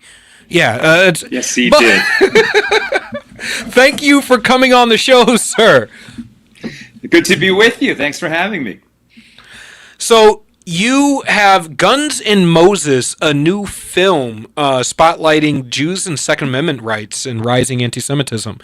I can't tell you how glad I am to have you on. I am a constant critic of Jewspiracy theories. I think they're comical, and they seem to be passed around among the people with no accolades, no success, no nothing to their life to glom onto, and they're all incredibly angry and they're it's really easy to be angry when you're all fighting over the last two brain cells.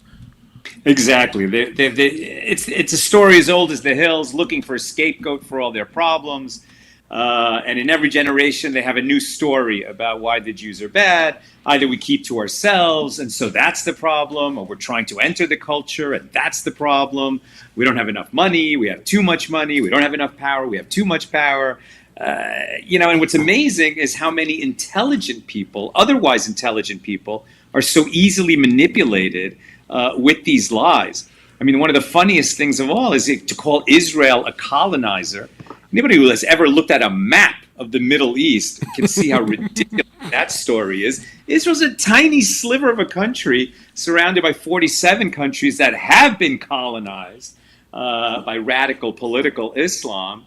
And all the Israelis want to do is just live and get along. Here in America, the danger to Jews. I'm an Orthodox Jew, and I'm not wearing my movie hat. I just walk around in a kippah. That's to say, a visible Jew. And we've been aware about the danger to the Jewish community for quite a while. And long before October 7th, I joined an organization called Magen Am. In Hebrew, that means Shield of the Nation, that trains and licenses regular guys like me to carry a firearm because the danger is real. And please God, we should never need such skills. But if we do, we will not be a soft target. And in our movie, Guns N' Moses, which is an action thriller, it's not a documentary, it's not an issue movie per se, but it's extraordinary how relevant and ripped from the headlines it's become. But in the movie, a rabbi whose synagogue is attacked violently, and then there's a murder and a conspiracy to solve, and as the danger level mounts, he goes through real firearms training and learns how to protect his family and his community. But, in most movies, when that happens, they put a few tin cans on a fence. 15 seconds later, the guy can shoot. And anyone who's actually learned to shoot in the real world knows how difficult it is and how unrealistic that usual movie treatment is. And in our film, Guns N' Moses, our star, Mark Feuerstein, goes through real training. And then the other stars, just do such a good job in the movie. Christopher Lloyd, Neil McDonough, Dermot Mulroney. What I can promise people is a very entertaining thrill ride. Neil McDonough is quickly becoming one of my favorite actors with Angel Studios. I just watched Homestead, and then I watched Last Rodeo, and I've been a big fan of him for years for coming out with starring in absolutely fantastic works. I am a massive Second Amendment supporter. As a matter of fact, a friend of mine, shout out to Maj Touré, runs Black Guns Matter, goes all over the country teaching people who live in the inner city how to protect themselves as well. I think a polite society is a armed society. When you can't take advantage of people, all of a sudden everybody starts to use their manners. I find we live in a world full of people who pop off at the mouth or like to start stuff because they never got popped in the mouth as a kid. Maybe we need to bring back pugilistics in school. But give me. It's become so popular to spin down the Jewspiracy rabbit hole. Recently, and we watch Candace Owens do it. We watch Tucker Carlson do it and stuff. And I work in a lot of black issues, and like with a lot of Jewish issues, there's always this undertone of it's the blacks, it's the Jews, and I'm sitting there going, no, it's certain people, Marxists who happen to be Jewish. But they're not Marxist because they're Jews. If you're a real Marxist, quite the contrary. Yeah. If you're a real Marxist, being a Marxist takes precedent over everything else. Your Judaism, your race, your ethnicity, everything becomes secondary to being a Marxist. If you're a Jew, an actual practicing Orthodox Jew, your Judaism comes prior to any ideological other centers. Exactly.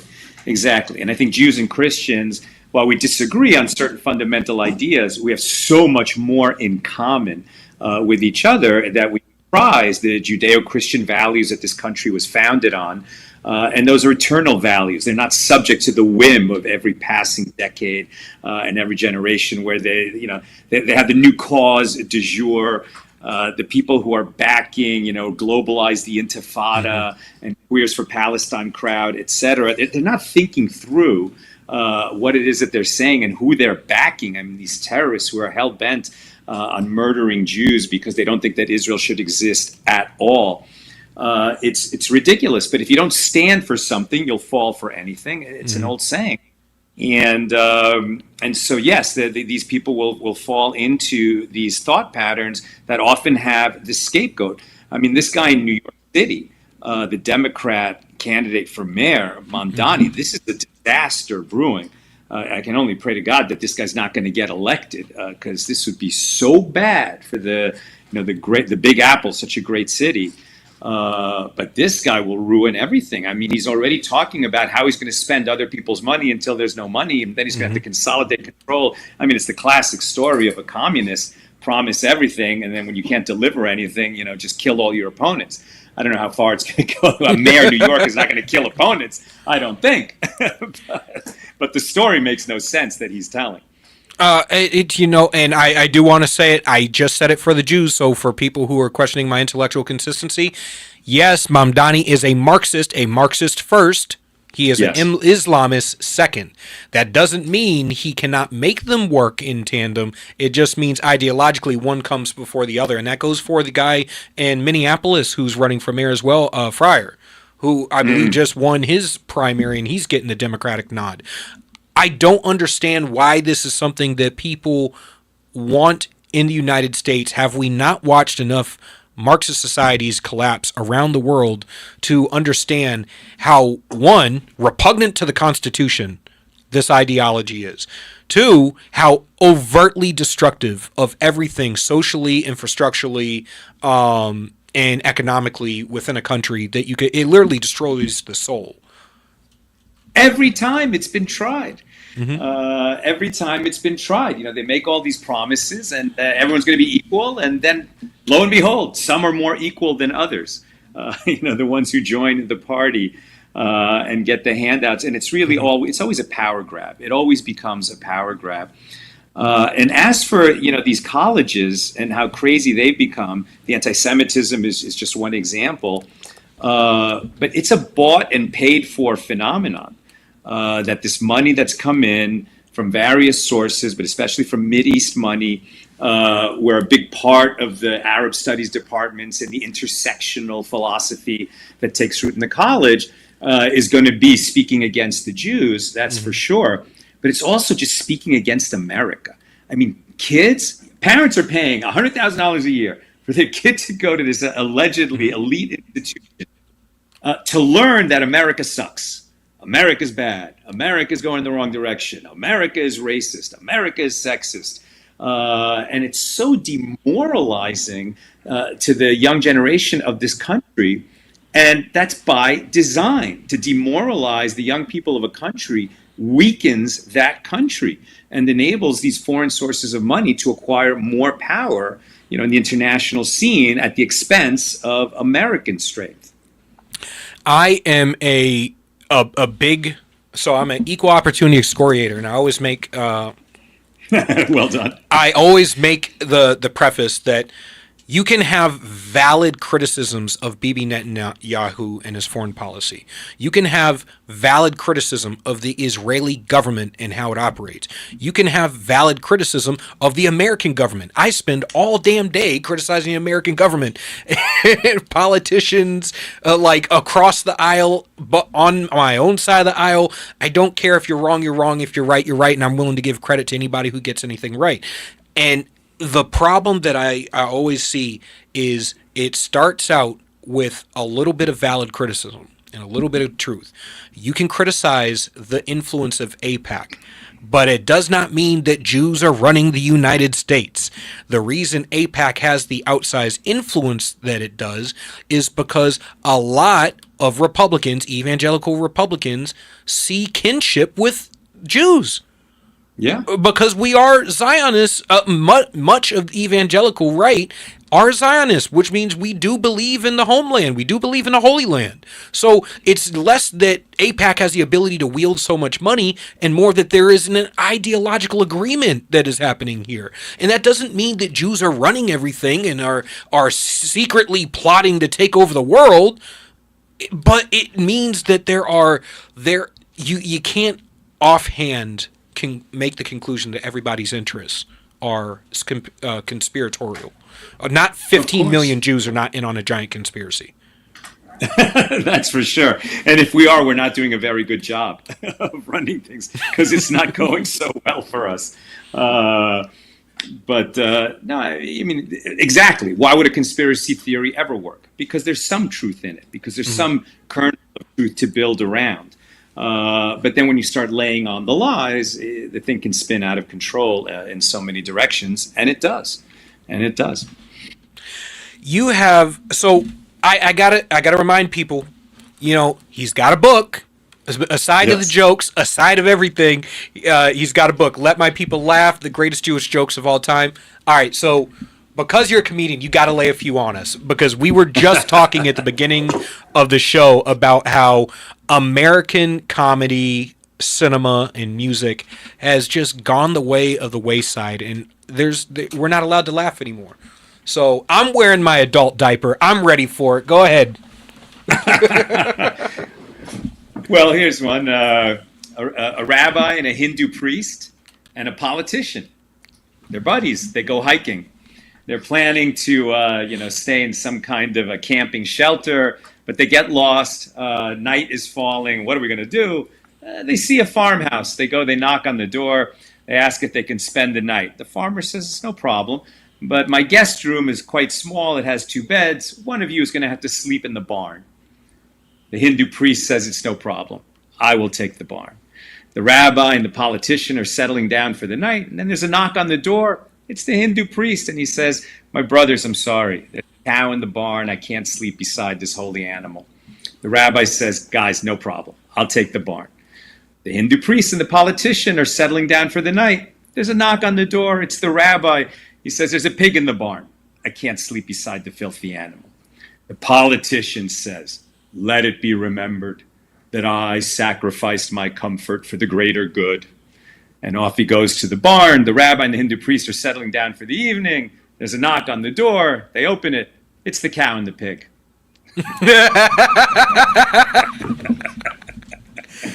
Oh, God. That's good. That's good. I can't. I absolutely. I despise politicians. I know so many. I know so many politicians.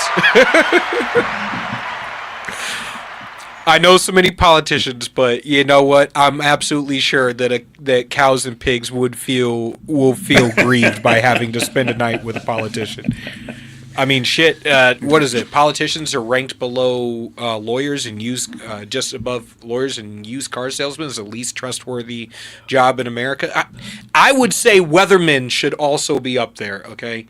There's no way you can be wrong. I live in California. These guys have such a nothing job. It's the same thing every day. I'm absolutely sure being I'm absolutely sure being a weatherman means you get to go to school and just get drunk every single day, because you don't have to be right about shit. You can be wrong on everything. No. Like, do you have to go to school at all? I mean, is it true that weathermen are meteorologists, or are they really just somebody who stands in front of the screen and reads the script? I'm a little unclear on that. Yeah, people keep telling me that they're meteorologists, but I don't know, the pretty face. I don't see a lot of scientists who end up being that good looking standing in front of a teleprompter. It's very rare that the nerdy guy in school ends up being the one who looks like an underwear model standing on News 7 telling you it could be 6 inches or it could be 9 inches. You never know. You're just going to have to come and find out. I don't believe it, because it's like, oh, well, ladies, tomorrow we're going to have 12 inches of rain, and then we get 3 inches, and it's like, I don't think you know what 12 inches really looks like, guy. Apparently not. But he's on TV, so maybe he doesn't need to. If you can say anything convincingly enough, with enough conviction, people will give you a job and allow you to do it. That is a fact. That is a fact. I would like to say something about the town that I work in, about Hollywood. I'll tell you a little story that I think you'll appreciate. So when we finished cutting this movie, we cut picture. Now we're working on sound and music, visual effects. But you could see the story, see the movie as it plays out. And my producing partner showed it to this big agent, a suit, right, a Hollywood suit, whose job it is to sell independent movies to distributors. An expert, what America's looking for. And he watches our movie and he says, Guns N' Moses, great movie. You guys are going to make a lot of money in streaming. So I say, well, thank you, but we see this as a theatrical film. And he says, yeah, but this movie about a rabbi whose synagogue is attacked and he becomes an unlikely gunfighter and detective, and he pursues the leads, etc., an edge-of-your-seat thriller. It's nice, but how many Jews are there really in America? I said, he says, New York, LA, Florida. I said, listen, that's an important part of our audience, but a much bigger part of our audience is Christian and conservative. He says, what are you talking about? Those people hate Jews. Now, this guy is an expert in who America is and what America is looking for. And that's all you have to know about how Hollywood has just lost the plot, and why they keep relying on, sequel, prequel, reboot, retread, and they run those franchises into the ground.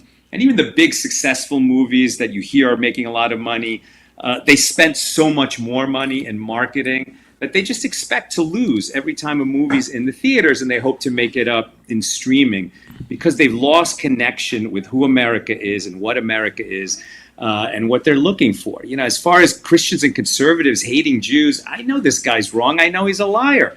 Or not a liar, he just doesn't know. Because I also have a Jewish wisdom platform that my wife and I run called Accidental Talmudists. We share what's beautiful in the tradition, teaching Torah, teaching history, teaching scripture, teaching the oral tradition of our sages. We have 1 million followers on Facebook, 200,000 more on Instagram. And probably half of those people, maybe a little more than half, are not Jewish. And we learn together every day. They're not trying to make me Christian. I'm not trying to make them Jewish. But we have so much in common that we can learn together. And so I know them. I know the people that this guy, the suit, flies over between New York and LA. And I know, and I've tested it, and I watch them watch our film and respond to our film. They love our movie. Our movie respects the values of Red State America, gives them a thriller that they can get behind. There's no reason to have profanity or nudity in our movie, and so it's not in our movie. It takes firearms use seriously. It portrays it realistically. And it's just such a fun movie. And people can see the trailer and learn about it. We're in theaters right now at gunsandmosesmovie.com. And if you don't live near one of the theaters, we're going to be in streaming pretty soon. And then, we're just very excited about all of America seeing this movie, because Hollywood is just not making movies like this, and we are.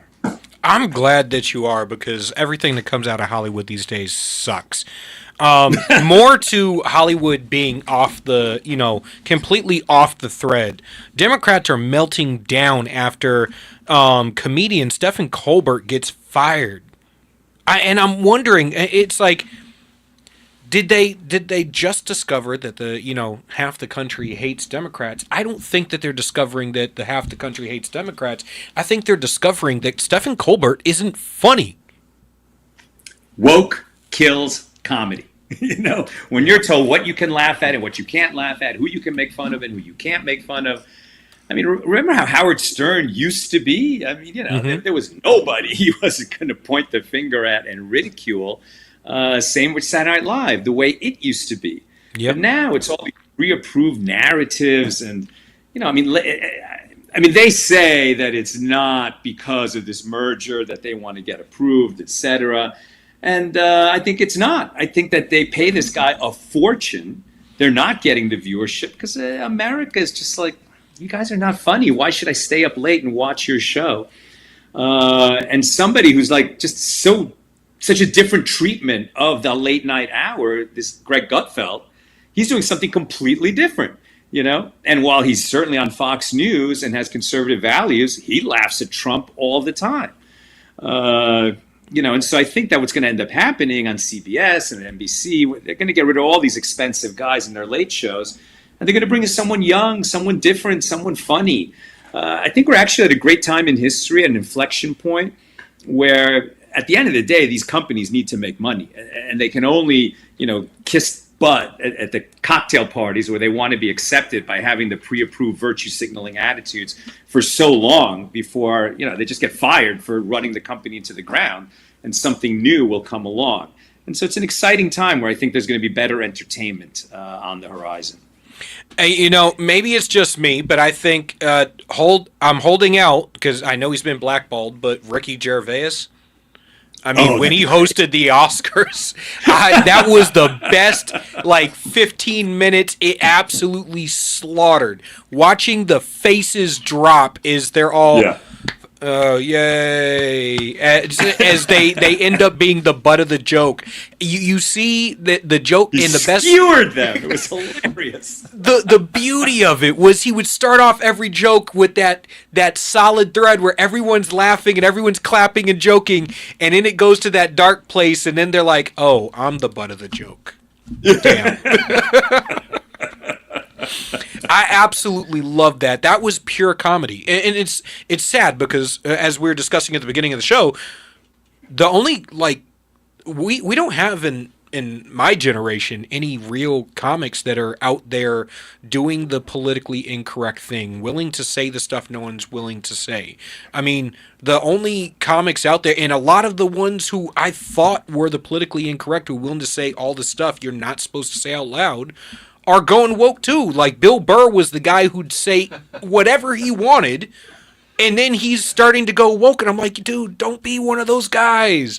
Dave Chappelle is another guy who will say whatever the hell he wants, and he's gotten to the point where he's like, I don't care about making any of y'all happy. Y'all can all pound sand.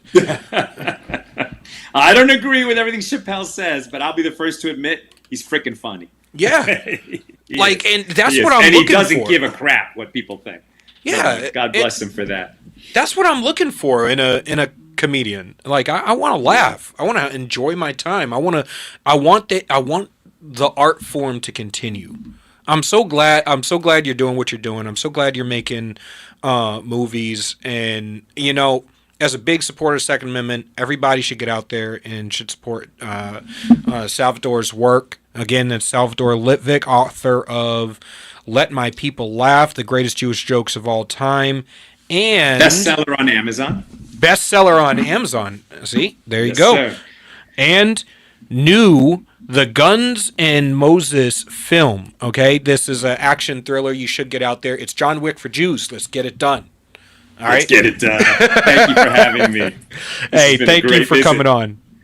All the best, brother. Take care. God bless. You too. God bless you. All right, man. It has been a great episode of Grand State Live. We got to have a little bit more fun. I know the topics got a little deep, and I know they got a little dark and depressing for a moment. You know, the human trafficking Jeffrey Epstein thing, especially when, you know, after some of the major successes you've seen in the Trump administration, we're starting to look at the midterms, and we're starting to not look as pretty as we were hoping that we would. And I understand why. The shadows are starting to cast themselves. We're gonna need to get in action, and obviously we hope the Citizens Doge plays a part in that, but we hope that everybody kind of understands the sense of urgency of where the country is right now.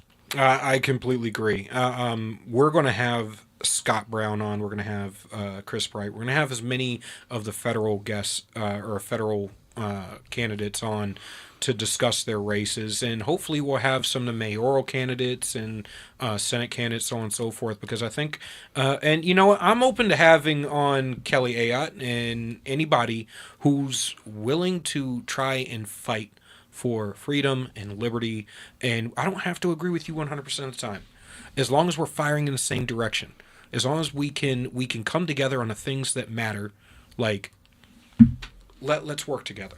All right, and we'll save the stuff that we disagree on until later. But we already knew that it was going to get to the way it is, right? We knew this coming into this election cycle. A lot of the stuff Trump promised was not the type of stuff that you're going to get immediate results from. These are problems that have persisted over the course of decades, and we have to fix this because what's coming is we're speeding towards a cliff. And if we don't put on the brakes fast, there's no coming back from it.